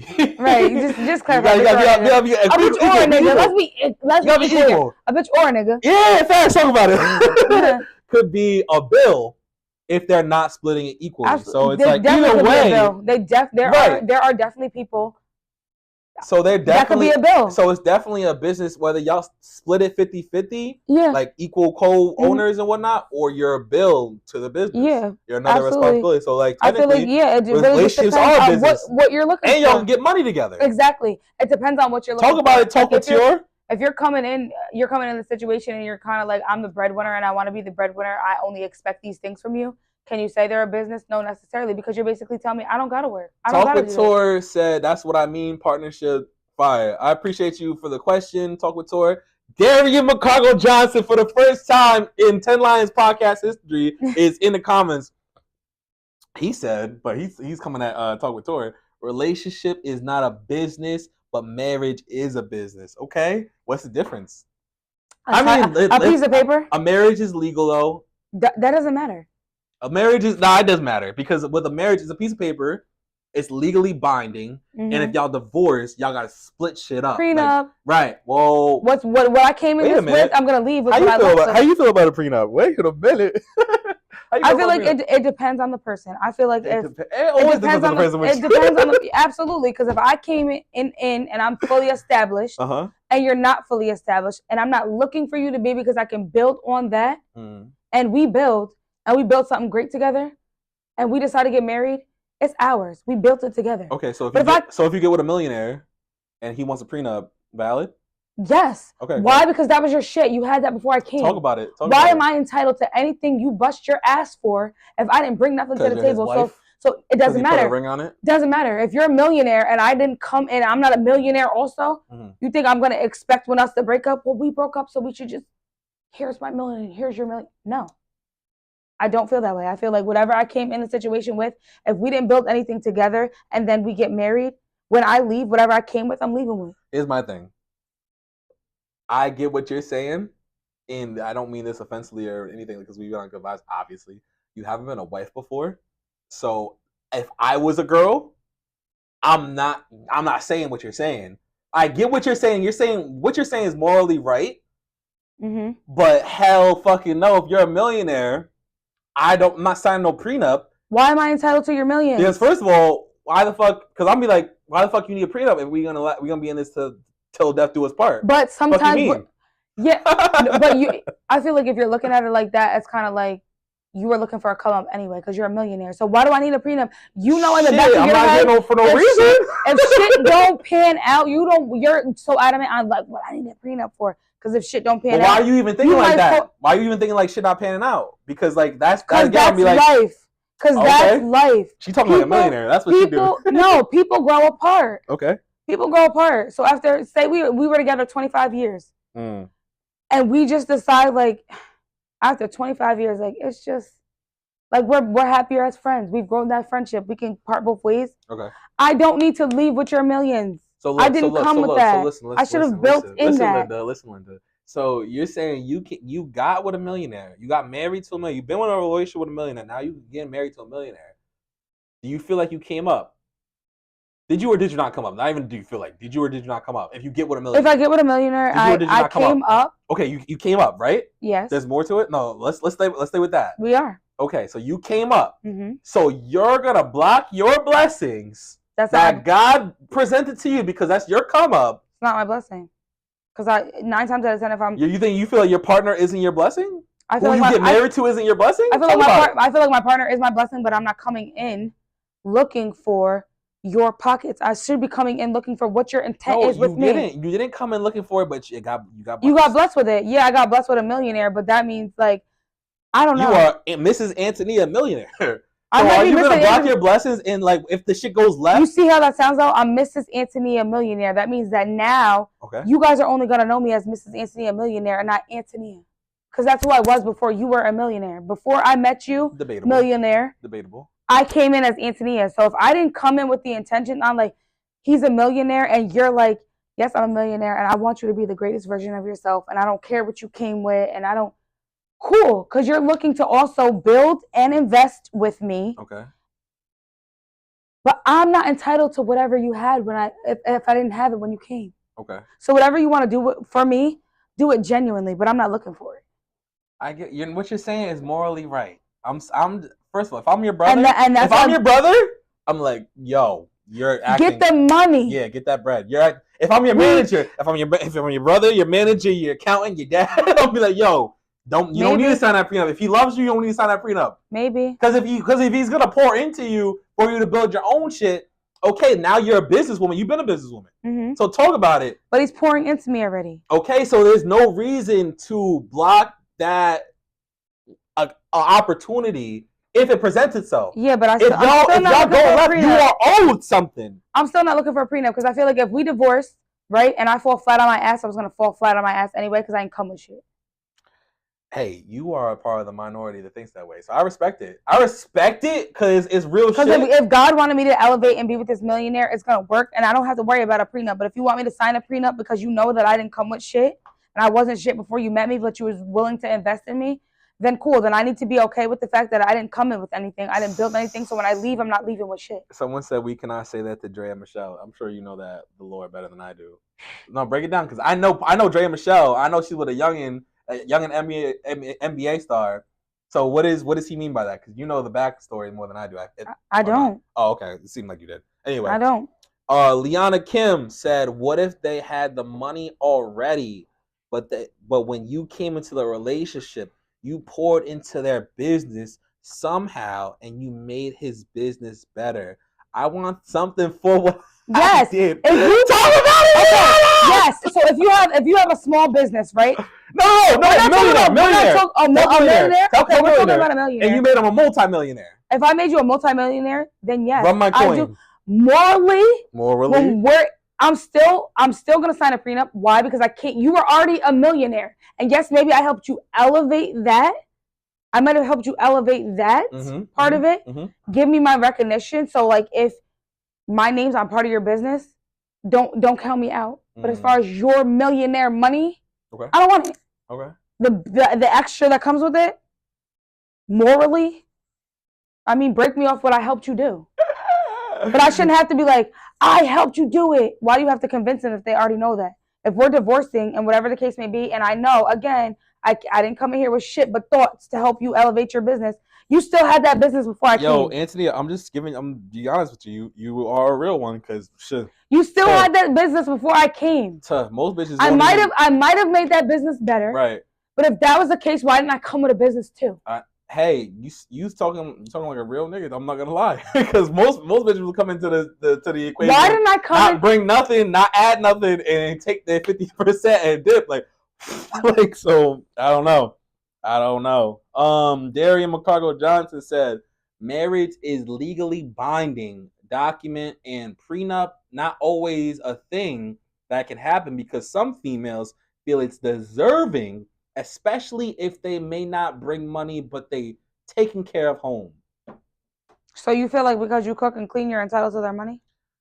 Again, I'm saying you a real one. You're really not speaking for the women right now. I'm not. The women might tear you up in the comments. Tear me up in the future, not right now because these are your people. We could talk about it. Talk about it in the future. Is giving him more time to make more money. Okay, so if I'm just being devil's advocate. No, yes. If me staying home, right? If I agree as a woman to stay home and be a stay-at-home parent because that's our agreement, cool. But 9 times out of 10, any woman is gonna want their own shit because if shit don't work out, you're gonna be sad, mad, and bitter. I done stayed home and cooked and cleaned and I don't have shit. But that's your fault. There's also a percentage of women that don't have that thought process. They should get it. Okay. Maybe they should get it. Maybe or you're gonna fall flat on your ass every time. Devin, can you do me a favor? With your flicks, can you just do one like selfie with you in it? You do that for me? Yeah. All right, bet. Like, I don't know. It depends. I don't feel like prenup should even be. Darian said Anthony, you're talking right now because she's talking for the niggas. The bitches is like, what are you doing? I'm talking for both. Women are like, what are you doing? I'm talking for both.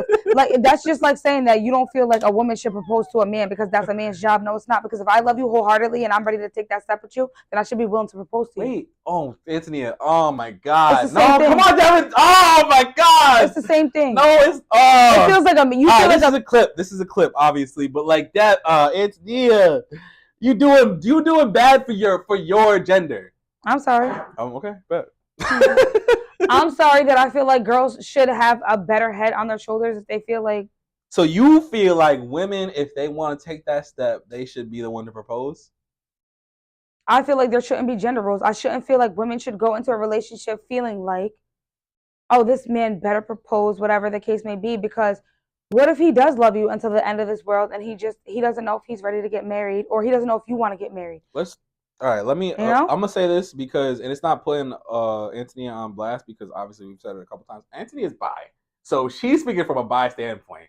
So you're talking from like, I think that's honestly more valuable, low key, because you're giving both sides of the coin. Hello. She giving that Kaylon. Hello. Like, come on.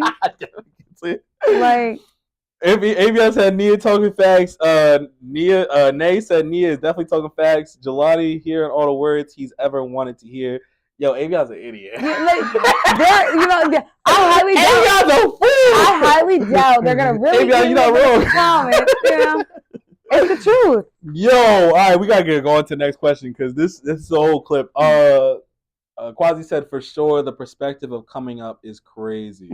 Quasi wishes he was here because he would be chatted up. Yeah, Naima! Yeah, Naima, talk to her! What? Some sense into her. What did Naima say, my good friend? What she said? Naima said, she said, how do you say your name? Nia? Nia. I'm going with Antonia. Yeah. Antonia, there ain't no way. Ain't no way what? Talk about your spiel that you just had. She said, "Me on one knee. This ain't Planet Fitness." Nobody. I'm not asking you to get on one knee.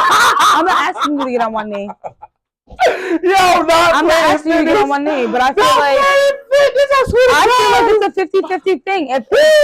Why do you feel like a man is obligated to get on one knee and feel like whatever the case may be, and you don't feel the same way about that man? Why can't I come to you? I don't have to get on a knee. I can sit across from you like this and tell you that I love you until the end of this world and I want to spend the rest of my life with you. Yo, listen, everyone that's in the chat and the comments, all I'm asking y'all to do is just put somebody on, because this is a podcast. This is a good ass podcast, and we chopping it up. She said, "Me on one knee. This ain't Planet Fitness." That is the comment. No, babe. I'm not saying on one knee. I'm saying sit in a chair. Keep it cute. Cross your legs. I love you until the end of this world and I want to marry you. Yes or no? Period. All right, so Naima, there you go. You don't got to get on one knee. Sometimes you got to be a little aggressive. You can be in a chair with it, Naima. You know what I mean?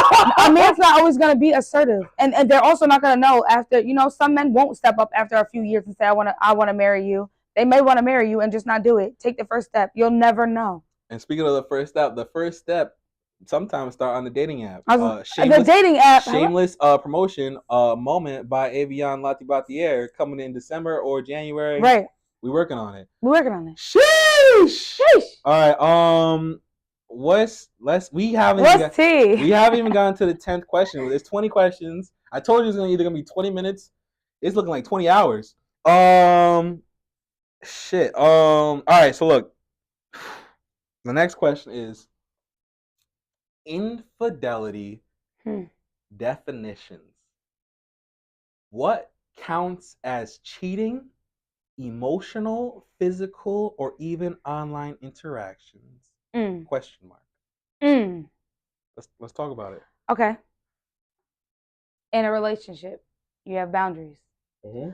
I feel like if you're having a conversation, man or woman, with a female or male that is not a friendly conversation, it's cheating. Or is it too friendly? It's too friendly. Okay. If you're in their comments talking about anything sexual with them, I don't care if you didn't go physically do it and you had the thought of doing it, you're cheating. Okay. Have you ever been guilty of such? No, I've never cheated. I have been cheated on. You've never flirted with anybody when you were in a relationship with somebody else? No, because why am I in a relationship? If I feel like, for instance, I am in a group and I start catching feelings because we're around each other. Because you can be around somebody and just start catching feelings because you like their energy, you like their aura, and you're in a relationship. I feel like at that point, I'm either catching feelings because the feelings that I have for my partner really are no longer there, and I'm getting from this person what I'm not getting from them, so I'm trying to fill that void. Or you just genuinely don't believe in monogamy. So you've gotten that from someone. Absolutely. Have you gotten that from someone when you were in a relationship? I was in relationships where they were just having conversation and there was no actual sexual act or whatever the case may be, but you're cheating. Damn. Because you're looking. Oh, no. We're talking about you, Anthony. Let's don't. Have I? No. So I've never been in a relationship and tried to have like a flirtatious conversation while I was in a relationship. I feel like if I had anything, like I was lacking something in a relationship, I'm going to go to my partner because either you're willing to fix those things, and if you're not, then we got to go. Okay. I mean, that sounds good. Because who has time to waste time? I don't have time to waste time. It sounded like you were just describing a time where you were in a group and someone was giving you something like either like conversational or energy or whatever that you weren't getting in your relationship. Is that true or not? No. That's never happened. I've gotten situations where like I've definitely had like, okay, we can have like better conversations, but I still look at it as a friendly thing, like poetry, for instance. Mm-hmm. That might not be for everybody. So my partner might be supportive because I'm a poet, mm-hmm. but the poetry people they enjoy it. You don't enjoy it, so we can't discuss it. Right. Because you don't understand it. And I don't want to force you to understand something that you don't enjoy, because then I no longer enjoy having that conversation with you because you just don't get it and you're just liking it because I like it. Right. I feel that. Rather than it being something where it's like, my partner just don't get it, but you get it. So like, we get it. So you're saying, so you feel like if you even flirt with somebody when you're in a relationship, that's cheating? I feel like it's not necessarily cheating, but why What is it? why are you flirting? No, we're not asking that. We're asking, is it cheating if you flirt with somebody else in a relationship? Is it cheating? Yes or no? I feel like no, because people unconsciously flirt. Okay. Now we're getting somewhere. So where it goes from flirting.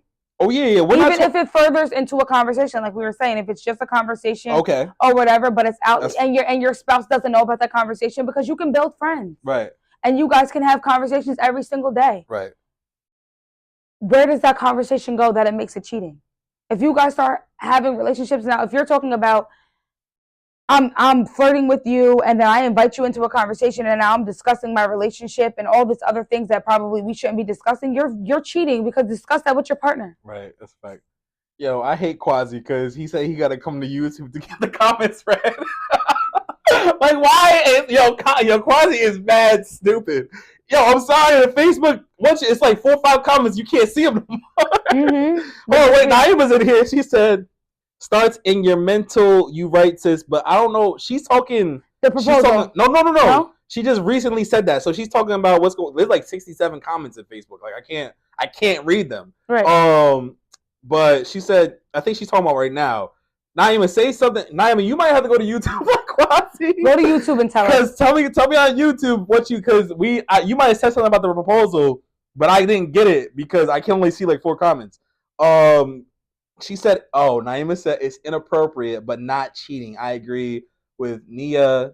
It's a gateway. Okay, I'll give you that. It is a gateway, but it's not cheating. That's all I wanted to understand. It's a gateway to cheat. Okay. It can open up doors for cheating. Obvious. That's fair and obvious. It's opening up doors for cheating. Right, You're also giving the other person the intention that it's okay. Your girl Nay said, let the people say amen. She's stupid. On this good Sunday. Right, that's a fact. That's what we do, Ted Lies Podcast on Sundays. Absolutely. Quasi G said, boyfriend and girlfriend are not considered domestic partners all the time. What the fuck is he talking about? Clarify. I personally didn't understand. Did you understand? Like, no, clarify. Okay. What you mean? Yeah, you gotta speak on that. We're in a relationship. We're together. We go together real bad. Real bad. I don't care if we're not married. You had intentions on being with me, which means that you, when you came into this relationship, from the understanding, not assumption, from the understanding that you were going to be monogamous. And if you were not going to be a monogamous, I don't have to stay just because you didn't go have sex with her. I don't have to stay because you had a conversation and you opened up those doors for her to feel comfortable to say that you don't respect your girlfriend. Right. Equal rights, equal fights. Or your boyfriend. What's called? If you're on Facebook, please travel over to YouTube because obviously I can see the comments better and I want to get back to everybody. We got Stefan said, not going to lie, if a woman looked me in the face and asked and said marry me, I might be stuck. You should be. You should be honored. You should be honored, Stefan. Yo, that's mad funny. And Stefan also said, thanks for keeping it real. These are tough questions. Yo, man, I only do it right. Darian said, hey, my dad got proposed to by his wife. Talk about it. Talk about it. Yo, you are what is it? Unpopular opinion. Shit. Anyway, someone said Anthony is killing it. Okay, talk about it. Liana said, anything you wouldn't want your partner to do, you shouldn't do. That's a fact. But is it cheating? Yeah. We already clarified that it's not cheating. It's a gateway. It's a gateway. That's what we're going with. Gateway. We're rocking with that. Logan said, if you have to hide it from your partner, it's cheating. Logan, it's cheating. Logan, you got outruled. I'm sorry. Quasi said, that's why you have to compromise in a relationship. If my partner does something I don't have interest in at the moment, for my partner, I should be willing to grow as a person and find some type. Yeah. So like, if you're not interested in poetry, don't like it just because I like it. If you want to enjoy it, find reasons to enjoy it. And if it's something that you don't enjoy, be honest, because I can have a group of friends or other people that I bond with over, and I do currently. Like, I have friends that I speak to, Poetry Poppy, which is Stefan, that we bond over poetry, and it's genuine, just conversation, and like, oh, like, what are you thinking with your poem on, whatever the case may be, that I wouldn't sit down with my partner and be like, roses are very volatile, and they're like, well, what does that mean? I don't want to keep dissecting it for you. Right. You don't enjoy it. Right, that's a fact. I get what you're saying. It's not enjoyable if I got to keep explaining it. But But if you're not willing to learn it, but she, he, or whoever, they got a genuine interest because they're interested in you. Cool. So then you put them on. Yeah. All right. So next question, because we're not even at 10 yet. Political differences. Can relationships survive opposing political views? Yeah. Why not? Whoa. What?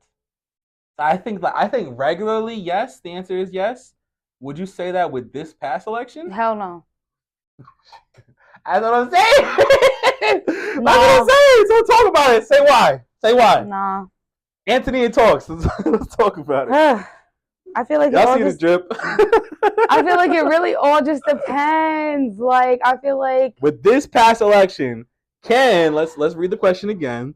Can relationships survive opposing political views? Trump versus Kamala. Quasi, what are you saying? Yeah, Quasi, talk to us. Yeah, Quasi's the Trump supporter. Talk about it. Yeah, Quasi, talk about it. Talk about it. Did you get your selfie?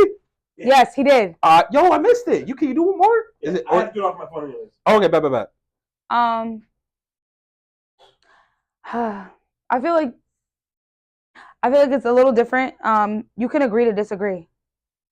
So you can have your views and your opinions on a particular person, and I don't have to agree with that. I have to respect it because we're in a relationship, and I'm gonna respect your views anyway. Yo, you gotta dap me up, goddamn.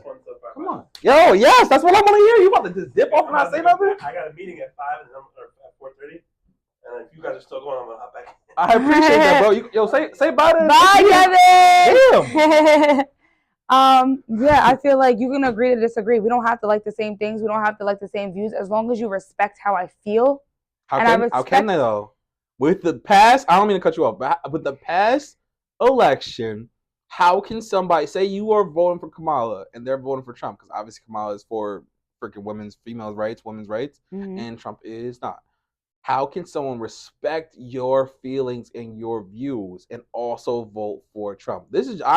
I'm genuinely asking this. Y'all can, because I feel like it's not all wrapped around one particular topic. I feel like they make it about one particular topic. Some people clearly are voting for Trump because they see that some of his values or his views are whatever. Do you know any of them? Do you know? I feel like a lot of people only voted for Kamala because she's a female, and it's like, because us as women want to be on top and be equal as men, but look at the world that we live in. Are we ever going to be equal to a man? I mean, maybe if you voted for a freaking women president, you might be. You might be, but you have better chances. You know what I mean? You might have better chances. I think it's all how you view it. That's like what's it called with Barack Obama being president? Like, are we? First of all, we should be equivalent or equal to white people. Absolutely. But he definitely made our chances. He definitely pushed that narrative with him not only winning one presidency, but two. Like, he can't win no more. We really talking today. We're talking. I mean, I think that you can as long as you guys are willing to agree to disagree. And if you're not, because you can learn a lot about a person. I'm not saying oh my God to you. I'm saying in my comments. Darian said Uncle Trump. So you know he's with the red hat. Yeah. You and Quasi belong together with y'all fucking MAGA hats. Go on a date and have coffee. He also said I want to be toxic so bad just for the content. I mean, you're a goofball McGee. Quasi said it depends because usually someone is radical in their political views, like you. Quasi also said if the person isn't radical, then I would say it probably can work, but most of the times no. And that's honest. At least you're honest. That's honest. And again, it's important to date someone you like for real. Okay. Yeah. Quasi's talking. Because you're gonna. I feel like you're gonna discuss those things. Darian said because she's a female and black, in parentheses, sometimes Indian on some other days. Talking about Kamala. Yeah. I mean, neither here nor there. She's a woman of color regardless. Yeah, she's pigmented. Right. They were saying Barack wasn't black because he's Hawaiian or something. Exactly. Some like that. Like, come on. Here's my take. My take is that with the past election, you cannot respect a woman, in my opinion. Honestly, if you're a Trump supporter in any way, it shows that you align with someone who's misogynistic, sexist, racist, rapist, all these different things. So how can you respect a woman who also is trying to has given states the ability to take away women's rights? How can you say you respect a woman? And maybe I'm thinking too deeply on it, but that's just my take. I would not. Not that I don't align with Trump supporters, especially if they're black, like Quasi and Darian.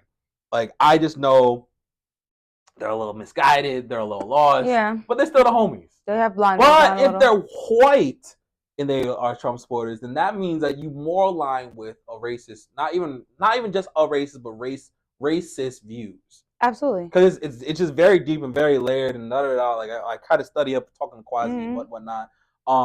So I don't feel in this particular election specifically that you can have separate political views and also not in this particular situation. No, I don't. Because I feel like even with Trump being president, it just allowed the people that support Trump, not black or white, whatever, to just be openly racist.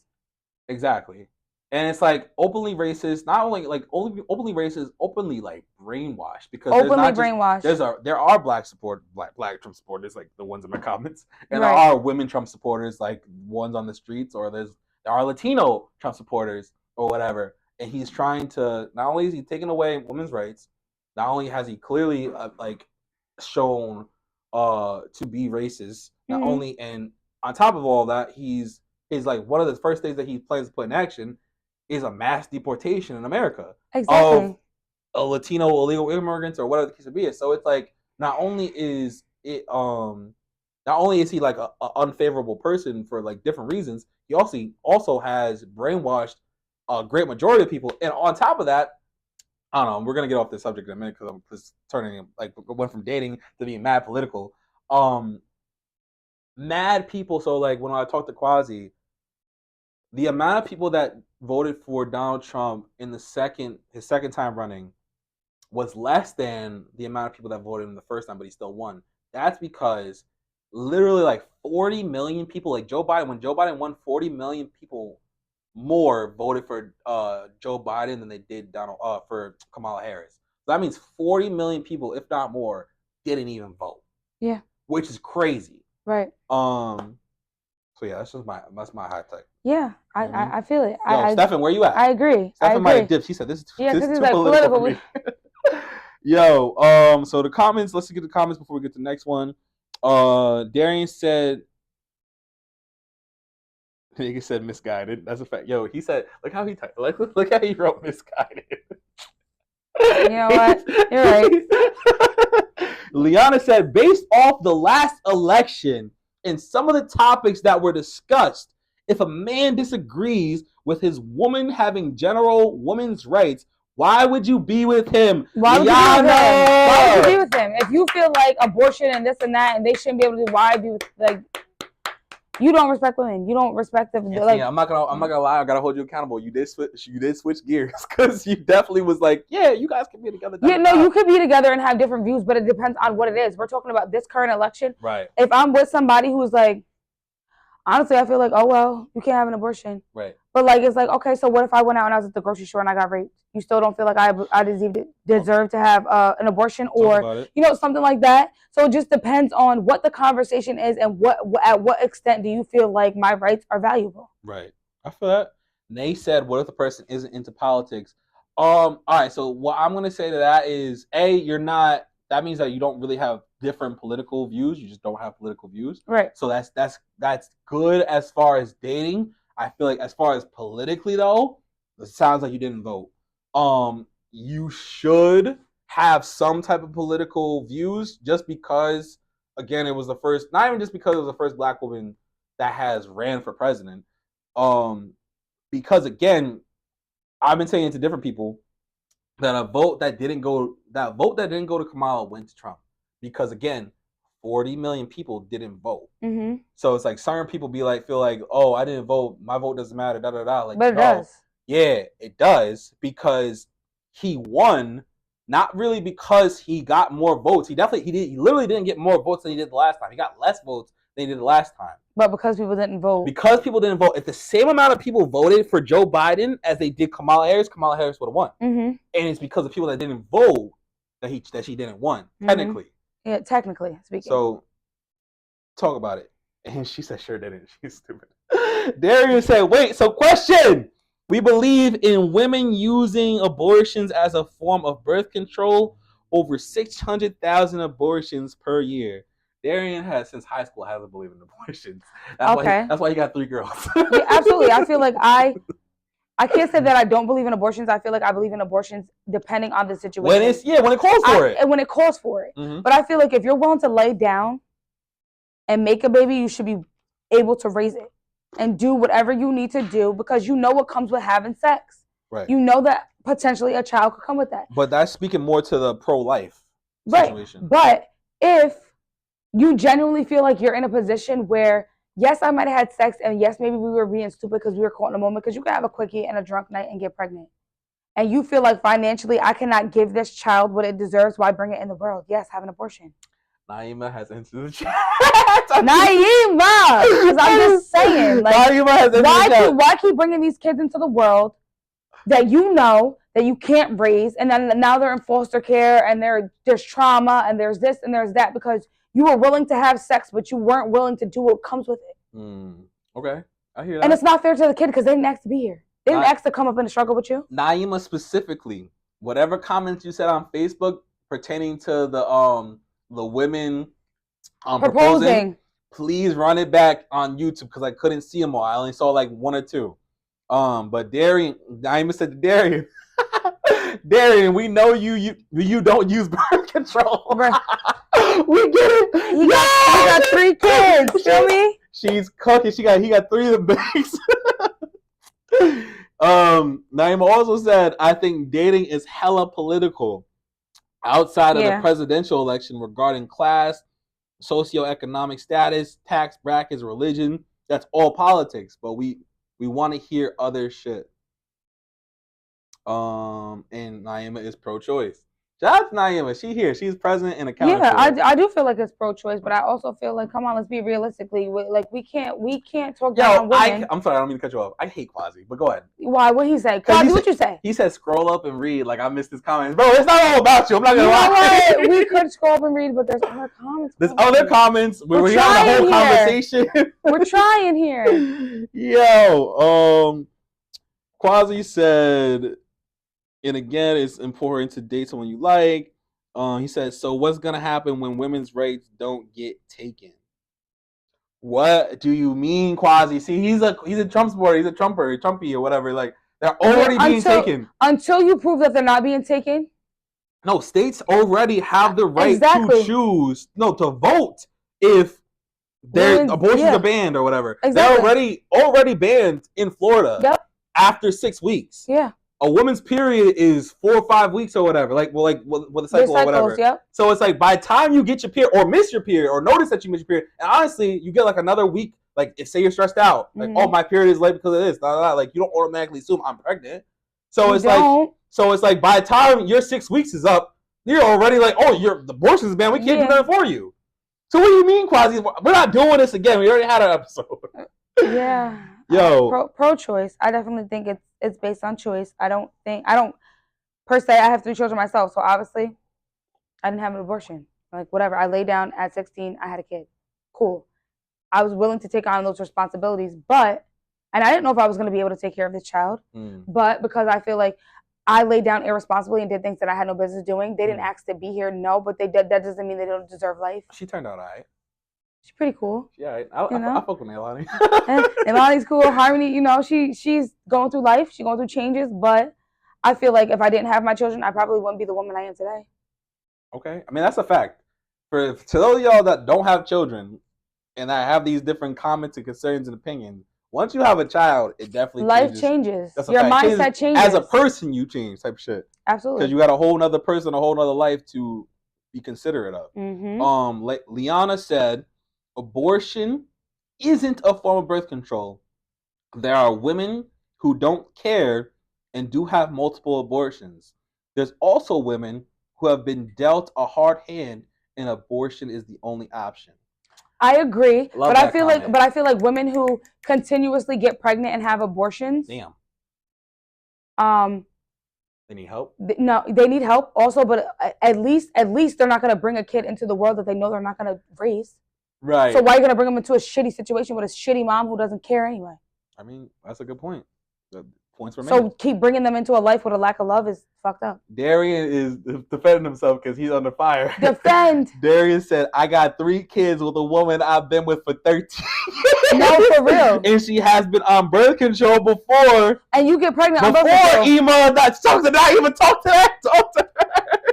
You can get pregnant on birth control. Talk your shit, yeah, and you can get birth. You can take those precautions, but again, when you're having sex, you're taking that risk. I've never went into an office and got birth control, and they were like, "Listen, this is 100% guaranteed that you're not gonna get pregnant." That's because that would be a lie, type shit. Naima's in the comments. Yo, we never gonna finish this podcast if I keep talking about the comments. Quasi said, can't forget Quasi. What? Quasi said, in those states, Ben had that.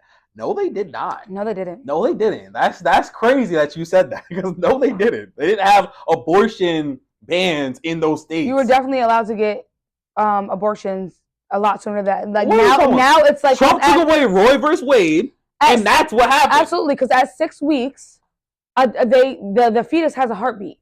Prior to that, they didn't. They were allowing women to have abortions, whether they had a heartbeat or not, at a certain extent, depending on how large the baby, how far along. Yeah. Now they feel like the baby has a heartbeat. It's a human. You're killing something that is grown. Like it has a heartbeat. Right. It's a person. Right. You know what I mean? So that's the view of it. I didn't think you need to do some research, guy, because that was crazy. You know. Quasi also said, "I'm pro whatever people want to do that." Clearly, not. Okay. You kind of, sort of. You're confusing us a little. They said you can't say everyone changes when they have children. I mean, yo, you know what, Nate? You're right. Everyone does kids? She does. Okay. She has 1 to 2? 3 beautiful little babies. She got 3-piece? She got 3-piece combo? She has 2 boys. Okay. And a daughter. You know what? Not everybody changes because they have kids. But you're right. Do. You're right. Parents, involved parents, not absent parents. Parents that are involved change. It betters them as a parent. Now, you know what? You're right. Right. I gotta get my words right. You also have to give that leadway. Like if we are having sex, right, and I get pregnant and you tell me that you don't want the child, but I'm hell bent on it, then I also have the mindset that I'm going to raise this child by myself because you don't want it, but I do. Okay. So I'm going to respect how you feel because you didn't want to. I'm not going to be out here like, you're a deadbeat. You told me from the jump that you did not want this child. And I had options. Okay. I had options to either terminate and not put myself in a situation to raise this child by myself, or expect that maybe once the baby comes that you'll be more willing to step up. But you're Russian roulette. Where did Russian roulette come from? Because I feel like you're playing Russian roulette. You're playing a tricky game. Either you're gonna allow that person, like, because it might be a shock, like, damn, I might not be ready for kids. And when the kid comes here, they're like, I'm ready for a kid. The kid can come here and they still be like, girl, I'm still not ready. I don't want that responsibility. Right. So you chose to raise that child on your own because they were honest with you when they said, I did not want that baby. Again, this is another perspective of Antonia not being like most women. I'm sorry. Because I'm not don't be sorry in this regard because I just know a lot of women. I know from experience. I've seen it and have experienced women saying, "Oh, I know from deadbeat, experience. He's this, he's that." Right. I know from experience. Even with health issues, like even with my second daughter, I can speak on it. Like, if there was a situation, we were young, but I was in a position where like I wholeheartedly wanted this child, and the other person was kind of like, I don't think I'm in a headspace for a second child. But when my child got here, did they say, you know what? She doesn't deserve not to have a dad because I wasn't ready, because I laid down and made that predicament. You know what I mean? So it really just depends, Russian roulette. Because I was like, you know what? You're not ready, but I am, so I'm going to raise this child regardless. Let's just pause real fast. What's Russian roulette? You know what that is? Because you keep saying that. There's only one bullet. Okay. You know? So that one bullet is the hope that that person is going to change. Well, I'll take it. Now another question: are you cold? No. All right, because no. This is that's how you just. This is just how I sit. Okay, yeah. I'm a little cold. You could turn up the heat though. I'm not like. So I'm not freezing where I'm like, Jelani, my lips is chattering. Santa cold out here. I feel like North Pole out here. All right, bet. But yeah, I mean, it really just depends. I feel like you have to open that door for honesty and allow people to be honest before you're saying that you're a deadbeat because the person told you they didn't want that kid. All right, so Naima said, that's an old comment from Facebook. She said, if one doesn't want to subscribe to gender roles, do we believe in femininity and masculinity energy? I'm here for the different perspective. Yeah. I wish everybody was here for a different perspective. Shout out Wink Wink Quasi. What's it called? And Darren. Wink Wink. But if we don't, if one doesn't want to subscribe to gender roles, do we believe in femininity and masculine energy? That's really a question for you. Yeah. Because you don't believe in gender roles. I believe in gender roles. I don't believe in gender roles. So are you here for don't. feminine and masculine energy? Damn, stumped her. Let her think. Yeah, Let her cook. I feel like allow me to be soft in a way that I can be, but I feel like love has no boundaries. So again, where as far as you could be the most masculine and you pay the bills and I cook the dinner, but I don't think that changes the fact that I may be ready to lock you down because you're a male. Like you may not be at that step, but I am. And so either I'm gonna take a leap of faith as a woman to say, like, I know that I'm gonna spend the rest of my life with this man, or I'm gonna wait forever for him to be ready. I'm not gonna know if he's ready unless I ask. And if I don't ask and you tell me you're not ready, well then at that point, either you're gonna come when you're ready, because I'm willing to wait when you're ready, or I'm gonna say, I've been here long enough and I've offered those things and you're still not ready, then I need to go. Because you don't see longevity. You don't want to get married. That's not where we're at. Naima, let me know if that answered your question or not. Yo, oh my God, Quasi got his MAGA hat on tight today. He said, "Bro, in the middle of America, it's been hard to get one." As he's talking about, I think he's talking about abortions. All right, moving on. Darian said, "Nah, I've been playing. I need to come on the podcast, but Sundays are tough. I'll be watching football." Hey man, pick one. Pick one. Football podcast. Catch the replays. Yeah, talk about it. Talks with Ture. Is I saying Ture right? Is it Ture or Ture? Ture or Ture? How's it spelled? Ture. I just thought it was one. Ture. Ture. That's what I got. Damn, Ture. You should have freaking corrected me a minute ago. I feel like T-U-R. Yeah, I think it's Ture. It's not your people. It's not your people. What is the first name? Talks with Ture or Ture. Yeah, it's Ture. You know him? Is Ture is if it's on YouTube, if I'm thinking who it is, yeah. Okay. Yeah. But I didn't catch it when you said it. I was just like, oh. Yo, put the phonics of it so I know. Why do you think people get in an uproar about gender roles when each individual in the partnership has to play a role for the benefit of both in totality? We absolutely have to play a role, obviously. Like, we have to play a role. We have to know what our roles are also. But I feel like... Facts. Gotta know what your role is. You know what I'm saying? You gotta know your role. I feel like a lot of men feel like, I want you to be soft, so I'll pay the bills and you cook the dinner. But what if I feel like I want a man to cook for me sometimes, or a woman to cook for me? You know what I mean?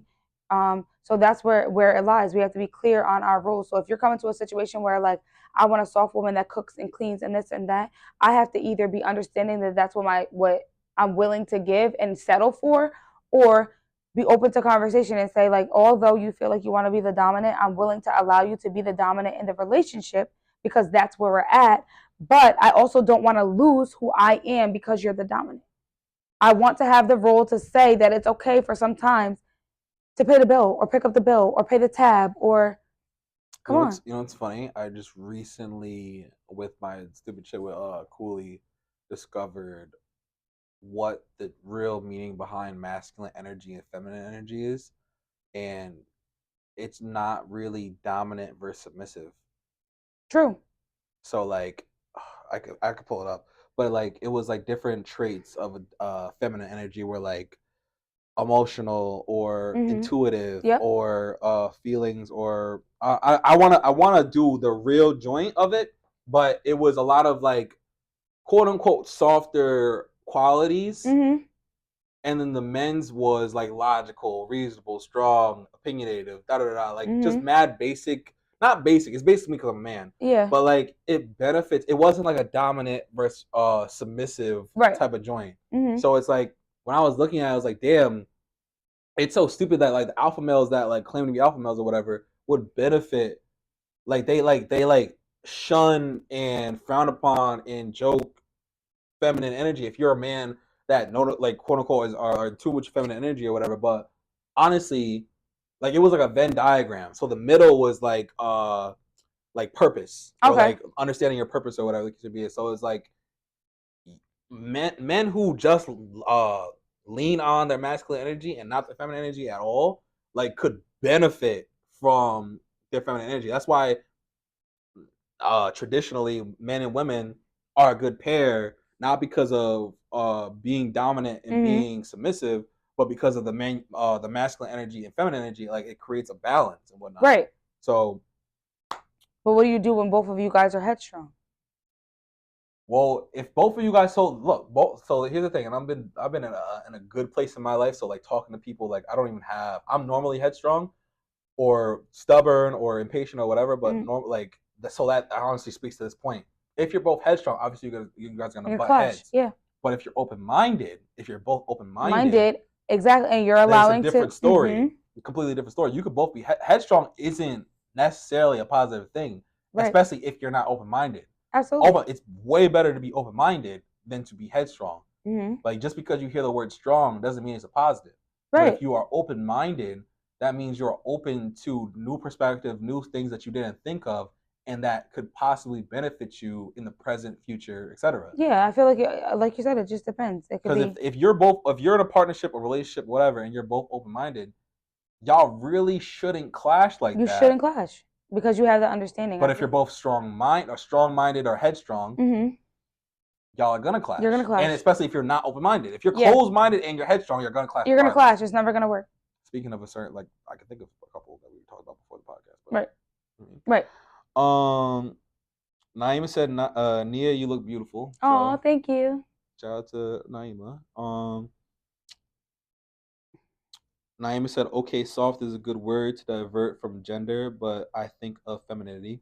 Like I said, I had a joint, like a Venn diagram. I said soft because I don't know. When I think of femininity, femininity, females, women, like soft is bad, unfortunately, for like men, but soft for women, like I wouldn't want a woman, like me personally, wouldn't want a woman that's hard, rough, rah rah rah rah rah. Like a soft woman is comforting. A soft woman is peace. I feel like no, because I feel no. Damn, that no was like forced. No, because there are men that are masculine, but they have a soft way about them, and sometimes they need an assertive woman, not aggressive, but an assertive woman to balance out that soft, because that soft man might not, for certain things he may feel like but the woman is like, no, I'll say it for you. So that man that is, I mean, as far as the quote unquote research that I've done, that soft man or man that has soft qualities, that he's in tune with his feminine energy. Absolutely. Saying, and if that woman is assertive, I believe that's a quality of masculine energy. So again, either way, it's balance. Right. Like if you have a softer man or a man that's more in tune with his feminine energy or femininity, Naima. Right. If he's more in tune with his feminine energy and the woman is more in tune with her masculine energy, that still creates balance. So there's still balance. Nothing wrong with that, Naima. Don't shoot. Quasi said both humans have both energies. It's about balance. Right.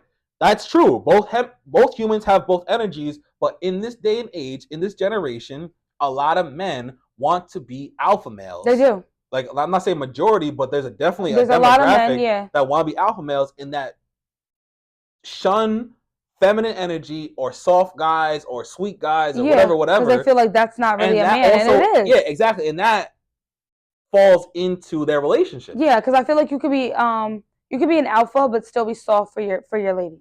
Right. Honestly, me personally, like when I looked at the men traits, the masculine energy or whatever, it was like all real basic things, like logical, rational, strong, whatever. Like, so it's like leader, like, so it's like you don't even have to be like men that consider themselves, like call themselves alpha male. Yeah. Y'all are really just doing too much. Yeah. But you're trying to prove that you're an alpha male. Yeah, you're overcompensating, really. Yes, you're overcompensating for sure. I just feel like men who are overly alpha automatically assume for women to be submissive, and when they're not submissive, it's just kind of like they feel like they're easily turned off, and alpha is easily turned off with a woman who's not automatically submissive because that's what they're expecting. Check this out. Nay said, We got Nay and Nia. I like that. We're twins. They said if a guy, and then you got Nye with Nye. Right. If a guy can't lead, it's kind of hard to follow. It is. It is. That's why if you're, I would say to that, if you're a woman that wants to be led and followed, that means and I would say you're more submissive and more tuned into your feminine energy. So you need to pick a man. But I feel like women are more willing to be submissive to a man who is, I feel like, willing to lead, but not in a way that shuts out who we are. I'm willing to be not controlling. Exactly. I'm willing to be submissive to somebody who deserves for me to be submissive. I don't feel like I should be submissive to somebody who feels like I want you to be submissive because I'm the man. I don't want you to wear that. I don't want you to go these places.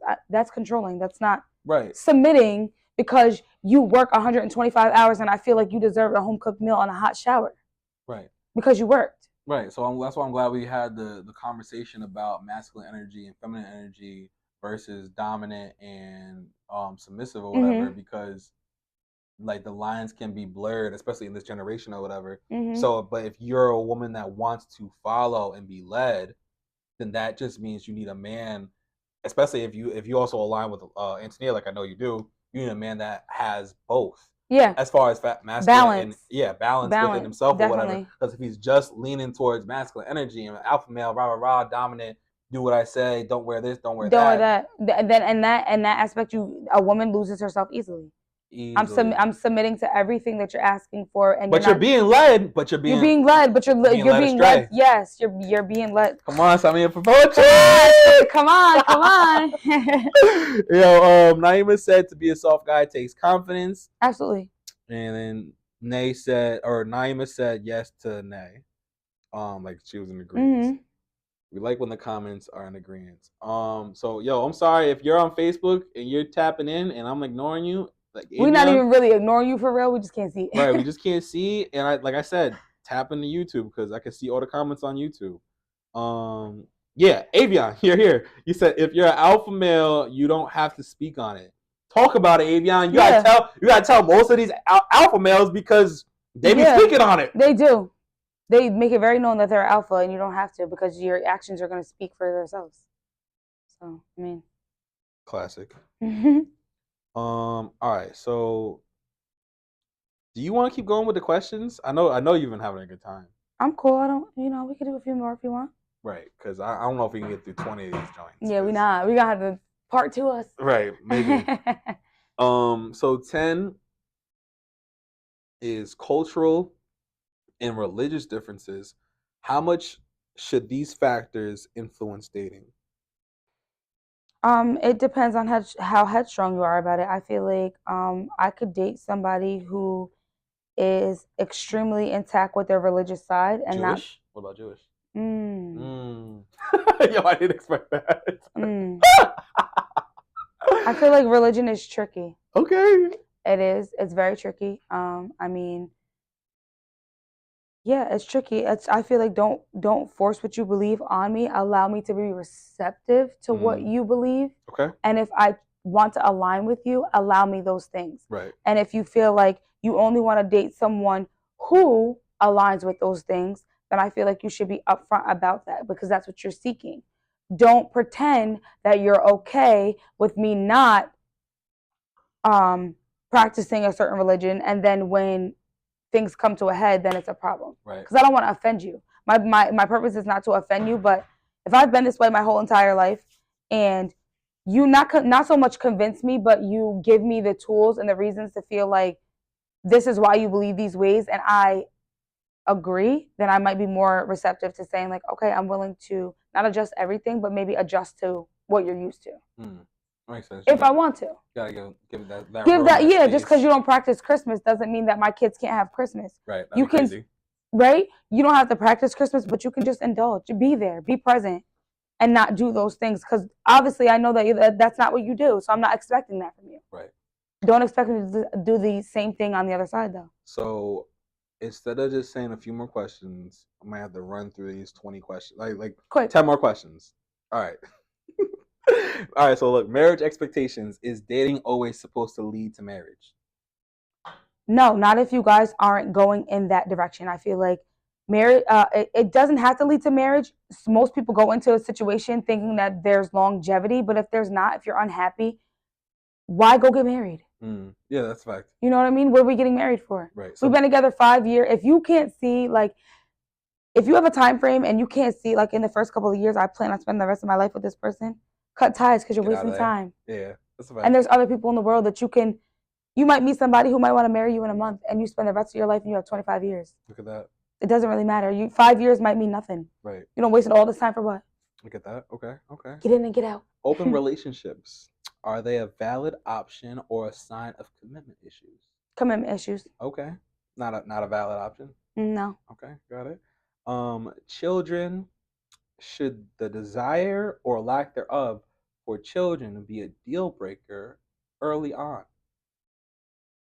Damn.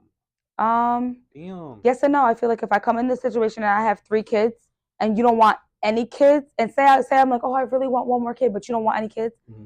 I already have kids, and I'm gonna be receptive to that, to say, like, I'm okay. I have 3 kids, and you're okay with me having 3 kids. You don't want any kids. We still have a family. Right. If we both come in and say we don't ever want kids, cool. We don't ever gotta worry about it. Right. It really just depends. And also, it could change. I could say right now, I never want kids. Say I didn't have kids right now. I never want kids, and that person could change you and say, maybe I never wanted kids because I wasn't with the person that I could see that I wanted children with. But now I'm with somebody who makes me want to have children and settle down and have a family. It depends on who you're with. I like that. I'm not mad at that. We'll keep it going. I'm sorry to the people that commented, and we go through them. Living arrangements. How soon is it too soon to move in together? I feel like you truly know a person once you move in. How soon though? I feel like too soon might be like the first month. Okay. So what's a valid time frame? I feel like you really know if you want to be with somebody or that there's something there after at least 6 months. You're gonna know. You've already built those things with that person. Wait a minute. 6 months. Wait a minute. So after 6 months, after 6 months of dating, you can move in with someone. That's a logical. I mean, I still feel like you should still have your own things, and you may be able to. But after 6 months, I feel like we're dating, we're doing whatever the case may be, and if we're ready to move in, I feel like don't move in and lose everything that you have. I'm not saying throw away your apartment, whatever the case may be. You may be able. Oh, we're talking about moving in together. Like signing a lease, signing on the dotted line. I feel like flat out.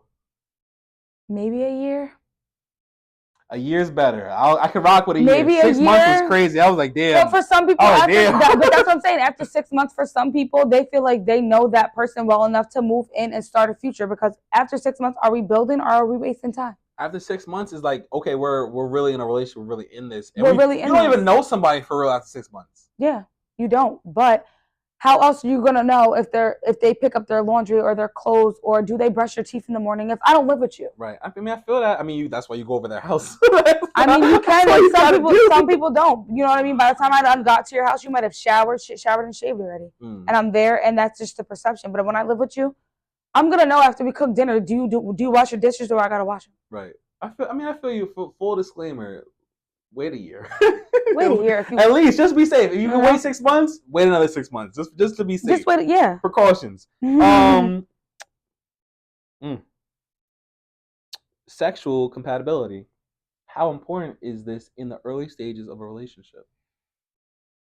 I don't think it's very important. I feel like sexually, that comes with time. I can be attracted to your mind. I can be attracted to the conversation. And if I'm attracted to all those things, then the sexual compatibility is going to come. Sexual doesn't just come by looks. You can think that I'm attractive and I'm shit in bed. But because you came in thinking, oh, she's a bad and she got a good, this is going to work, or he might have this is going to work. No. If you don't have a good mind, if you can't stimulate me in other things, if we can't have an intellectual conversation, I don't want to take my pennies off for you. Okay. Because we can't have a conversation. Okay. I mean, that's the shit that you got to think about. What actually turns you on is the person. Okay, but you're saying, I get what you're saying. You're saying if they don't stimulate you in other ways, you don't want to take your panties off. Okay. What if they stimulate you in other ways and it's not there? And it's not there? Yeah. For one, I feel like you don't just come into a situation knowing what somebody wants. You have to teach somebody what your body wants. That's the niggas you've been with, but no, I'm saying you can come in and be great in bed, nigga, but if you come into a situation and you're great in bed, right? But we do the same shit every time, it gets boring. So if you're not willing to know what I like and I'm not willing to understand how to pleasure you, you definitely got to be receptive. You have to be receptive, but I don't feel like sex is everything. I don't. You are a lot of men's dream because sex is not everything. Sex ain't everything. The woman could propose. Like what she said. Sex is not everything. I feel like if our bills are not paid, and I'm not saying sex isn't everything. It's not everything. I feel like it's important though. Is it important? Yes. Do I feel like it makes up the relationship? No. No, hell no. No, that's not what's being said. Oh, all right. So let me ask this question. Let me read the question again and then ask it like in a different way. It said, "How important is this in the early stages of the relationship?" That's the question. But my question to you is now, how is it in the not in the early stages, but in the real relationship, in the actual relationship? I feel like y'all been in like a year or two to keep the chemistry, to keep things going, to keep your partner from wanting to venture out. But you're talking it's important. You're talking like if that's like consistency. What if the sex is ass in a 1 year, 2 year relationship? It's based on the mindset. It's based on the mindset. If you fulfill me in other ways, that's why they make sex toys. So basically, if you're pleasing me 50%, then this you gonna make up the other 50%. And don't be offended because I'm telling you that it's not that. Men feel like sex toys are cheating. I feel like if you're getting me there, hell no. I mean, to each his own type shit. Like women feel that way too. They feel like, like a sex toy. I'm not doing enough. If we're grown, I could tell you, no, you're not doing enough. Wait, you said that. Wait, I just need it for my own intelligence and education. So you said women also say that. So it's like, you saying that the sex toys for men? Yeah, they're sex toys for men. Do tell. There's enhancers. There's certain stimulators that might help them, whatever the case may be. But I feel like if you're in a situation only for sex, that's what you're going to be appealed to. So all you're going to be thinking about is the sex is whack and not who the person is. So either the sex is going to get better or it's not. And if the sex is not getting better and that's make it or break it for you, I'm either going to make up for it or we got to go. That's what I was trying to see. Yes, we got to go. Like if we've been together, say we've been together 2 years, right? Sex is consistently the same way. It's like not getting better at all. It's like, you're not pleasing me. I'm going to find ways to try to figure out how to make our bedroom better. And if it's not, we got to be real. It's not there. So if you make up for it, then it should be straight. Because if you're willing to make up for it. If you're willing to make up for it, yes. A lot of people are not. Okay. But you would. Yes. Okay. Okay. I tapped out of the comments because I was trying to speed through the comments or the questions, but I had to tap in real fast. Naima said you made like a demon though. Okay.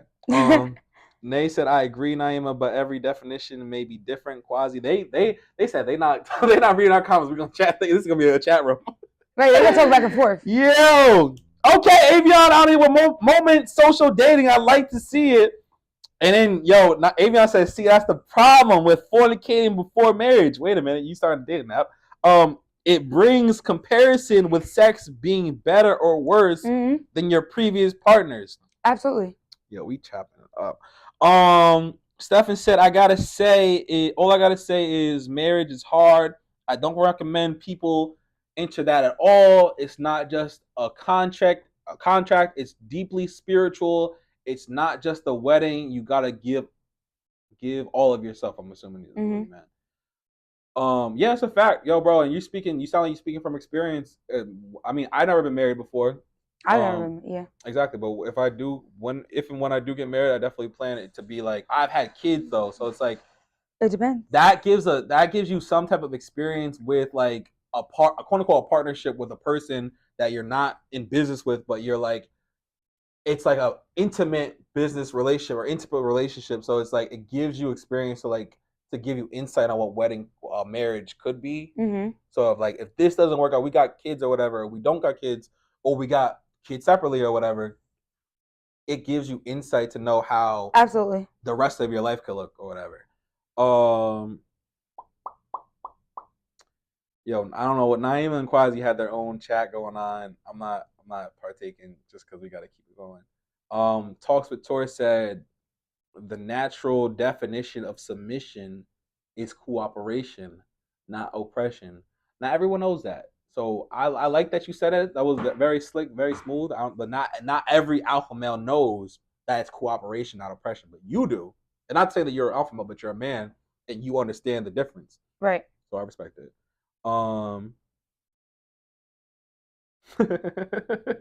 Do share. Naima said, "Are you teaching them how to please you?" Question mark. Shaking my head. Yeah, because I feel like not everybody knows it. Like not everybody's pleasure is the same. Yeah, you got it. You got. I have to teach you how to please me. You're not gonna. I don't want you to come in trying to please me, thinking honestly, that you're gonna please me the same way that you please the next person woman. should be asking you questions. To be honest, that's but how you. What are your yeses and your nos? What do you like and what do you don't like? What are you into? Exactly. You're regardless whether you think you're teaching somebody how to enjoy your body, you're teaching them. That's a fact. Because things, ain't nobody spitting in my mouth just because you like that. You know what I mean? Like it just depends. Some people think that's sexy. Do not put your saliva in my God! Wait a minute. Wait. Oh man. You're teaching your yeses and your nos. I don't like that. It's not pleasurable. Period. It's a little cold in here. I'm gonna turn up the heat a little more. Up the heat. Up it.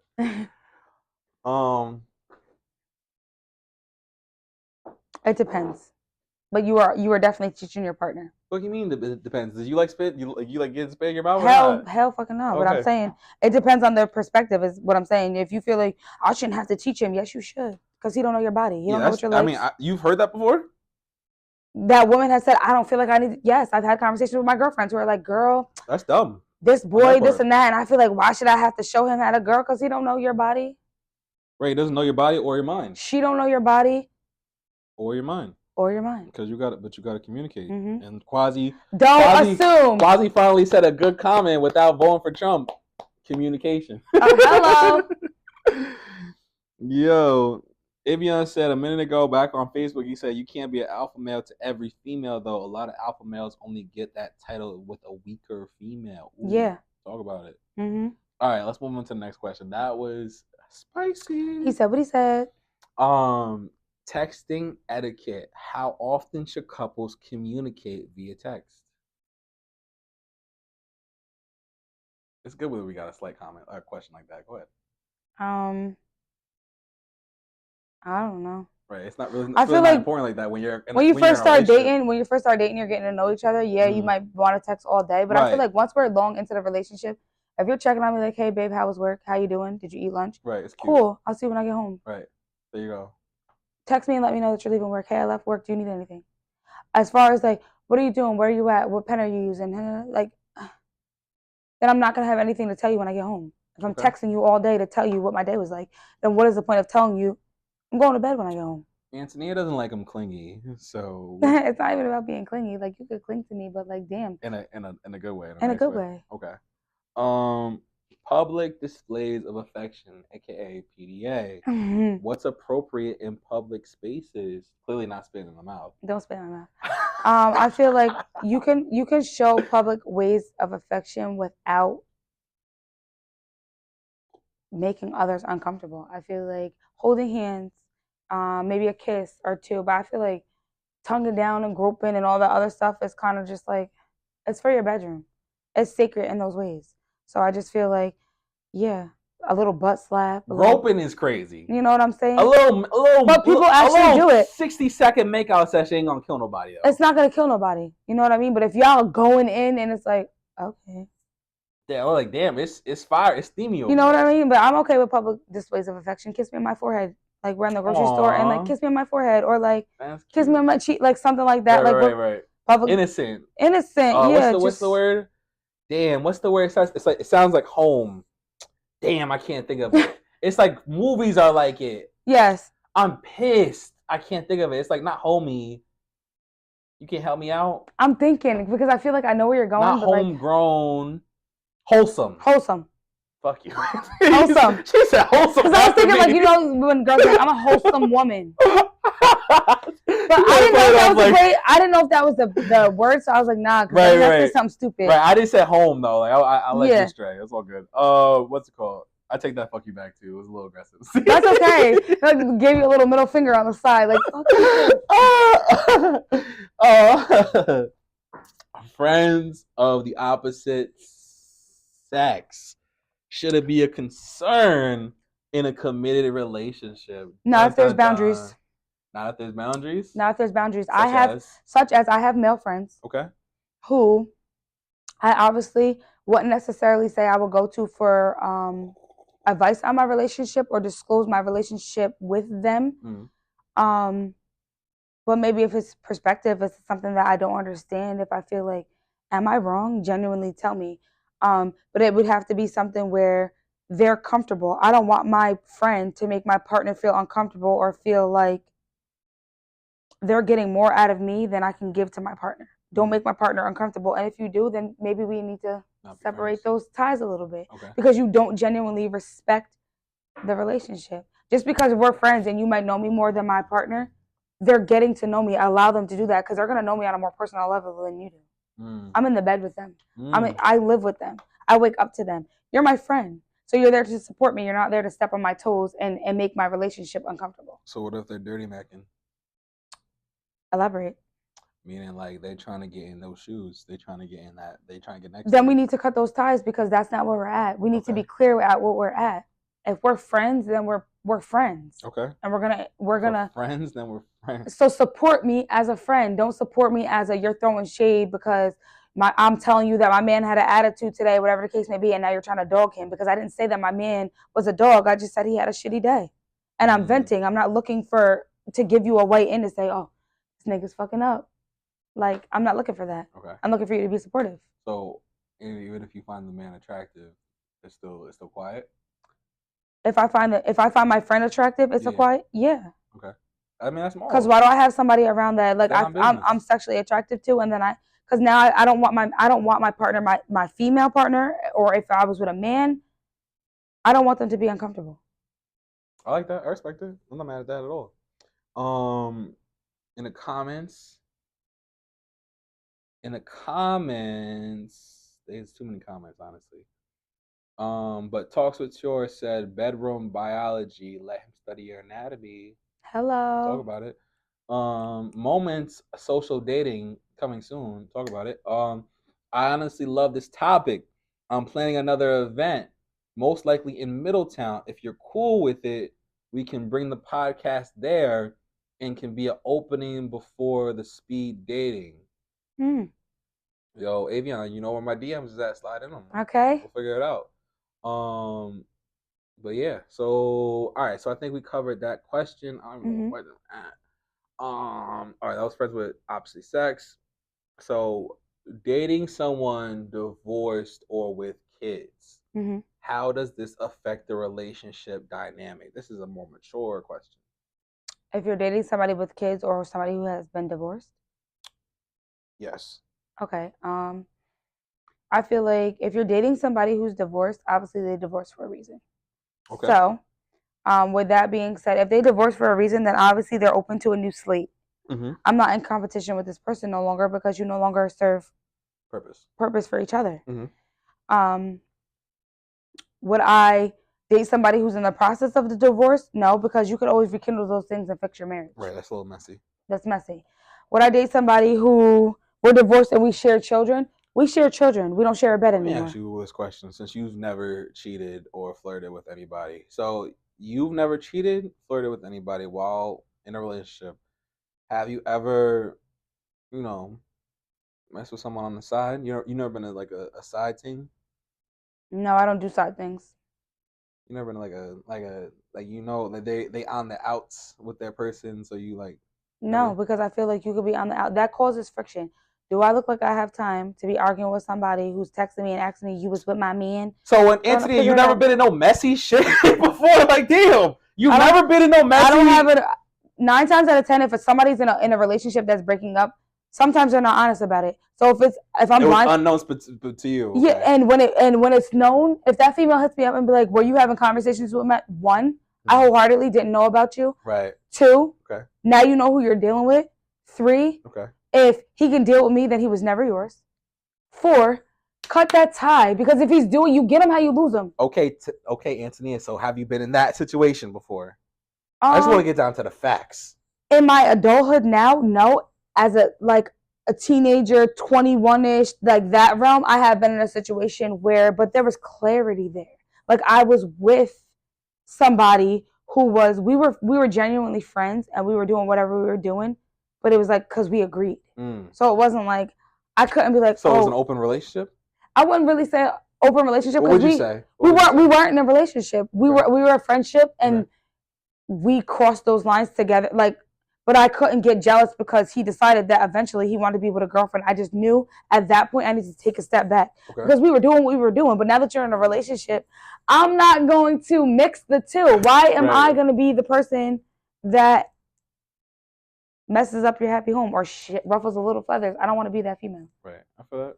I just genuinely feel like if you have genuine intentions with somebody, have those genuine intentions. And if you don't, we're grown. Booty call. Going about your business. Now you know what your position is. But there's never going to be a time that somebody's going to be texting me like, yeah, my girl just left, and whatever the case may be. Well, then you should wait for her to get back. Okay. Talk about it. Because I don't got nothing for you. She don't got nothing for you, guys. I don't got nothing for you. Woo! We chopping it up today, I tell you. All right. What's next? Dating someone divorced. All right, we are finally at the last damn question, number 20. Social status and income. I probably already know how this is about to go. How much would these factors matter in choosing a partner? None. Not at all. I don't feel like everybody, and not everybody's dealt a fair card. So just because I may have had a silver spoon or shit, you still have to be mindful that that person, even though you might be further in your career, that person might not be. They might still be trying to find themselves, and either you're going to be supportive or you're not. And I'm not saying financially or whatever, but like spiritually, emotionally, you have to be willing to, as long as they're not taking from your pockets or making your life harder or whatever the case may be. I don't feel like your financial is any of my business as long as I have everything that I need. Because eventually we're going to get to a point where we have it together. And if we don't, then you're not the person for me. If we're never going to get to a point where we have it together, then it's not there. I think that was explained perfectly. Yo, Devontae, I'm not going to lie. I appreciate you on Facebook. You might as well just venture over to YouTube because it's not happening, buddy. He said you have to change every approach.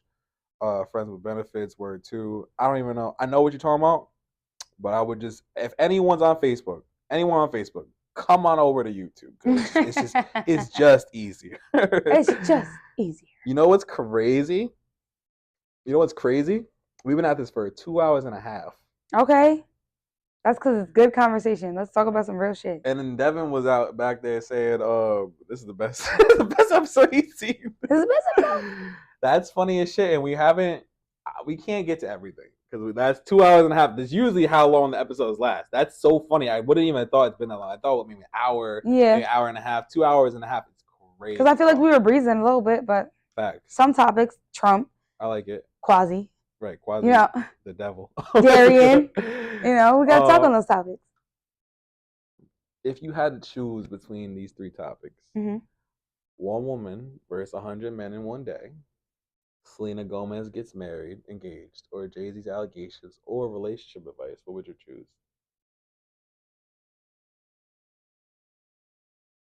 Probably relationship advice. I know that. I knew that was coming. But I feel like Jay-Z. I mean, at the end of the day, we wasn't gonna talk about Jay-Z nearly as long. Right. So Jay-Z was gonna be like a 10, 15 You're minute not even getting that much energy. Yeah, Jay-Z. I'm wishing for the best for you, homie. Right. But I feel like you're famous already. You don't need our 5 minutes. Yeah, like whatever. We not changing nothing.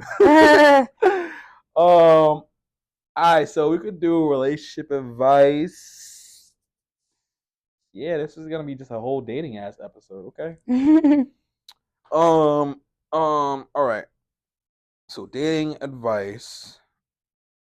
I'm gonna go to Reddit to see what's on there because they be having like hilarious stories. Relationship advice. They ain't talking about this football on Sundays, but he tapped into the podcast. Like, what are you talking about? He's a goofball. All right, let's get into relationship advice. Longest call, right?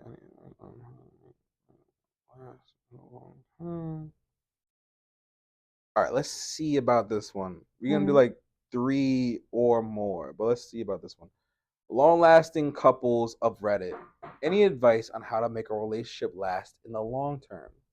Hi, I'm looking for advice from people who are in long-term relationships, ones that you think will last for life. Any advice for people or for being in a relationship that in the long term? What are the most important things to do slash keep note of? Have you had to overcome any particular challenges? Also, if you don't mind, could you state how long you've been together? If you're married, live together, and whether or not you have children.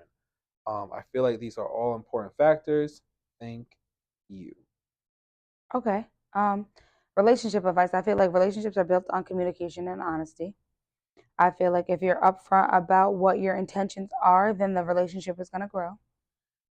You have to go in with an open mind as well because, again, you're learning this person. You haven't known this person your whole entire life. Um, I am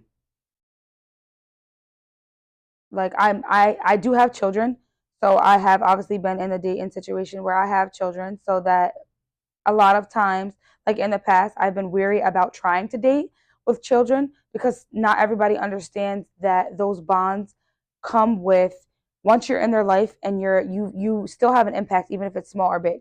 So once you leave, it's still going to be a damper on them. So you have to be mindful of that and how quickly you're going to invite someone into your space with your children because again, obviously, I can deal with a heartbreak, but can your kids deal with repetitive heartbreak? Is the biggest thing. Do you want to keep breaking their hearts in order for you to find love? Or do you want to find love and then find somebody who's genuine enough to be in the situation and love them unapologetically, if that's the case? With the respect that they obviously have other parents. Um, so I honestly feel like as far as relationships, just be open-minded and be willing to communicate. A lack of communication puts a lot of damper. If you don't tell me what's wrong, I can't read your mind, so I'm never gonna know. That's a fact. And I don't have time to try to figure it out because I got my own shit just like you got your own shit. So I'd rather you just come to me and tell me that this is wrong and either I'm going to correct it. And if I don't make any corrections, then clearly I wasn't willing to change or adapt to or grow in the situation. So communication is the biggest thing. Communication. Everything else falls in line after that. So you feel like communication is key to a long-term relationship? Yeah, being open-minded. Being open-minded. To the word right on my You know what I mean? I know what you mean. So I like that. Let me. Nope, not doing that one.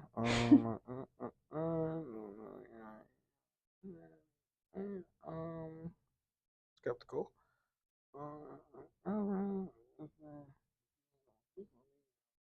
Whoa. Whoa. Whoa. All right, let's do this one. This is coming from a guy, so he's 26-year-old male, girlfriend, who is a 26-year-old female, her sister, who's a 24-year-old female, is saying I am a creep for being in her daughter's bed. How do I resolve this? And the backstory is, me and my girlfriend have been together for a year now. I am very close with her family and get on well with them all.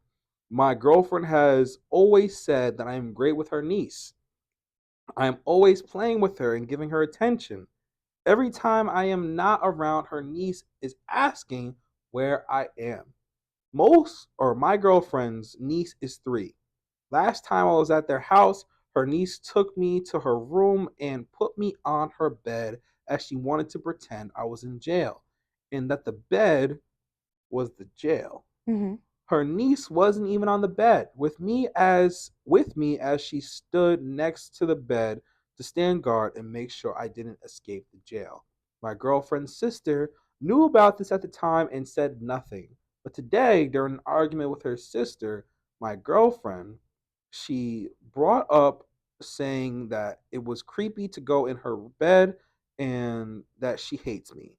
I don't know the etiquette on this, so I don't know if what I did was actually wrong or if she's just nitpicking as she and my girlfriend are arguing. Because, like I said, she knew about it already, but has only just brought it up now. How does he resolve this? I feel like it's definitely nitpicking. I don't feel like anything in that situation was weird. Children have imaginations. Okay. So with that being said, I feel like as long as there was nothing inappropriate, where is it weird? You're just indulging in the child's imagination. You're not doing anything that would make the child feel uncomfortable. You're not doing anything that's not, that's inappropriate. If so, you mean to say like if he was say if he was upstairs and she wanted to play with dolls, and he was playing with dolls, oh, that you're a creep because you were playing with dolls with her on the floor? No, Okay. you're indulging in it honestly just depends, and I feel like, are you saying that you feel like your sister is dating somebody that might touch your child? Because then it gets deeper than that, and Mm, then obviously maybe you have been in a situation, like I feel like you're projecting how you feel and what you've been through to make it something that it's not, and because you're angry and not genuinely because there's something wrong. Because that's easily saying, like when my friends come over and August has his own room and they go on there and they're playing cars and he wants piggybacks, that you're being inappropriate because my son was on your back. He wanted a piggyback ride. right. You know what I mean? So it's not it's not what it is, it's what it looks like for a lot of people, but usually it's really what it is. We were playing jail. I wasn't doing anything weird. And if it was his own niece, his own family, would he be doing the same thing? Probably. Probably. What else would make you think that he was being weird with your 3-year-old daughter playing jail? Like, it wasn't like she came in and he was unclothed. Right. Yeah, You know what I mean? that So would be crazy. I would take heed to that, but I would distance myself from her because that feels like more allegations will come from that. I feel that. So you feel like it was nitpicking. It was definitely nitpicking. You didn't have a honest way to say like, this is why I thought it was weird. That's how I feel. I agree with you. You ready for the next one? I, a 26-year-old female, found inappropriate photos of my friends on my 26-year-old male's phone in a hidden folder last night.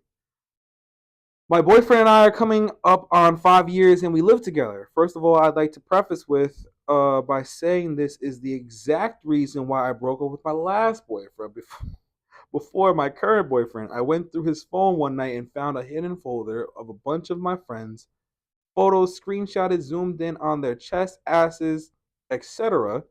Well, last night I went to set an alarm on my boyfriend's phone, and my curiosity got the best of me. And what do you know? I found a hidden folder full of pictures of my friends in bathing suits, as well as photos, videos of my friends from my iPad photo gallery of them shaking their asses in a series of inappropriate photos. There was even a photo of my sister on there. To say I'm heartbroken would be an understatement. He knew that my ex had done the exact same thing to me, and I broke up with him on the spot over it. I'm so disgusted. I can't even look at my friends. I can't look at my boyfriend. It's actually just flat out disturbing.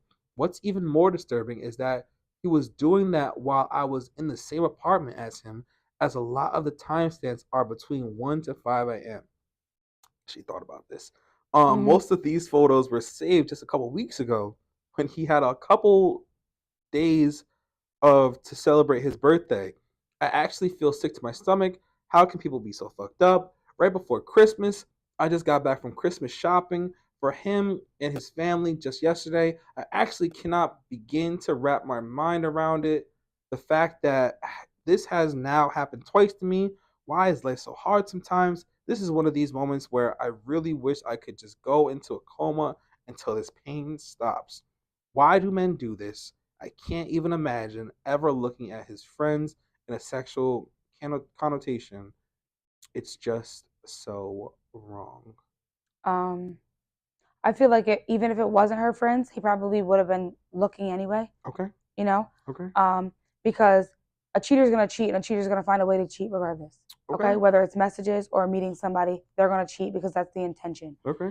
Secondly, a lot of men or women seek for other attention from other people if you're not fulfilling their needs. Why would they be looking elsewhere if you guys were able to communicate and establish what they're looking for? So if he was looking for you to be a little more, say not promiscuous as far as your clothing, but like more sexual in bed, he might not be looking for something elsewhere.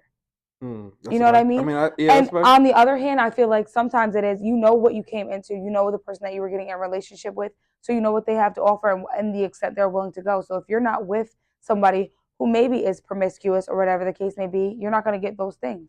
That's like saying men shouldn't look at Playboy magazine. That's what it's there for. It's there to be looked at. Dude, they can still look at Playboy magazine? They do. No way. Yeah. Not today. Like in 2024. Yeah. But anyway, again, I feel like how close did you allow your friends to be with your partner? Your friend should only be so close with your partner. I feel like people only do what you allow. So if you allowed your friends to be half-assed naked in front of your boyfriend, they feel like it's appropriate. Wait, well, that sounds like as far as what I read, it sounds like he went on their social media. So they weren't sending him anything? He's a creep. Oh, okay. Okay. Or he got with you. You know, there's different situations where you get into a situation and you're dealing with somebody, and then once you deal with them a little bit longer, you bring them around your friends, and you know how it's that's like, damn, I got the runt. There's cuter friends. Okay. It could be that situation where he was like, I genuinely like her, but maybe I'm not attracted to her, like you were saying. Maybe the sex isn't that. So, but they're getting these other energies and these other auras from the other people that it's like, damn, I wish I could. Like, right. But because it's your friend, I'm gonna hide it. I'm not gonna tell you publicly. Right. So is he still a creep or not? But I definitely still think, why are you sending pictures of my friends? I mean, if that's all he's around, you know what I mean? As far as but there's other females. Why are you not saving pictures of my friends? It would be better if it wasn't friends? Absolutely. Okay. Like I feel like if it wasn't friends. By like a lot or like a little? By like a lot or a little? Like, would it be a lot better if it wasn't her friends? Like, I mean, it would be a little better, but like, damn, girl, you got to pick a better man. Okay. So it was, whose fault is it? Is it the man's fault or the woman's fault? Well, I feel like it's the man. I feel like it's the man's fault if he's just genuinely being a creep and going on other pages and looking for videos. But if they're being sent to him, right, it's because you allowed that relationship to get too comfortable between your spouse and your friends. I don't think they're being sent to. Yeah. So I feel like he was just being a creep, and take heed to that. All right. So this is a completely random one. I don't even know what's going to be said. So bear with me. What can I do in my situation? This is coming from a girlfriend that's 18 years old, and no, his girlfriend is 18-year-old, and this is coming from a 19-year-old male, I'm assuming. I started working at a food truck with my friend. It's nothing formal, just something I decide to do if I feel like it. Lately, I haven't been able to see my girlfriend for around 3 weeks, who I've been with for 2 years, because her parents don't know me yet, and she's not ready to introduce me to them. Today, I agreed to help my friend with the food truck because it's going to be a busy day due to a Christmas parade ending right where the truck is located, meaning there will be a large crowd. However, today my girlfriend decided she wanted us to meet up and go out. I told her I couldn't because I already committed to helping at the food truck. She got really upset, saying that I always put other people before her and that my friend doesn't necessarily need me. I tried explaining that I already gave my word and that this is a responsibility. She doesn't seem to understand. What can I do in this case? This is like a childish one, but yeah, I feel like there's nothing that you could really do, because I feel like once you commit to something and you have an obligation, right, I feel like you should follow those things through, and your partner should be receptive of that. Just because you spring last minute plans on me doesn't mean that I have to stop what I'm doing because you feel like either you're gonna agree to disagree. Maybe we can meet after the food truck. Right. But to say basically like I need to cancel my plans to wrap my world around you is crazy. Right. She should definitely understand. She should have been understanding. She's also 18. She's 18. So it's 18 and 19-year-olds. So like it kind of makes sense. They probably it makes sense. It was childish, and I feel like go to the food truck, make your money, and she'll get over it. Right. Honestly, she should pull up to a food truck, get some food, and let that be that. She's still gonna see you regardless. Right. Do you want? We've been at it for Obviously over 2 hours. We had it for. It's not gonna tell me, of course. Now we had it for over 2 hours. Do you want to keep going, or do you want to end it? What do you want to do? I feel like we had a good combo. Do you want to end it like end it on a good note, or do you want to go on to the one woman versus 100 men, or do you want to end it there? No, I feel like we can end it on a good note. On it on a good note.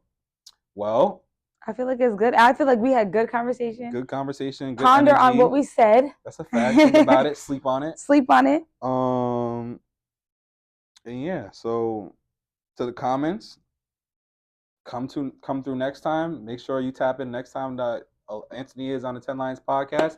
We appreciate y'all for commenting and interacting and engaging and whatnot. Anthony, I appreciate you for coming through. Thank you so much for having me. Hopefully it won't be the last time. Of course not. And like I said, like, comment, subscribe, tell a friend that this was a fire podcast because hello, it was. It was. Until next time. Peace, y'all. Where should they find you at? Find me on Facebook under Antonia Barnes. Instagram NYAA_RENEE_Nia Renee.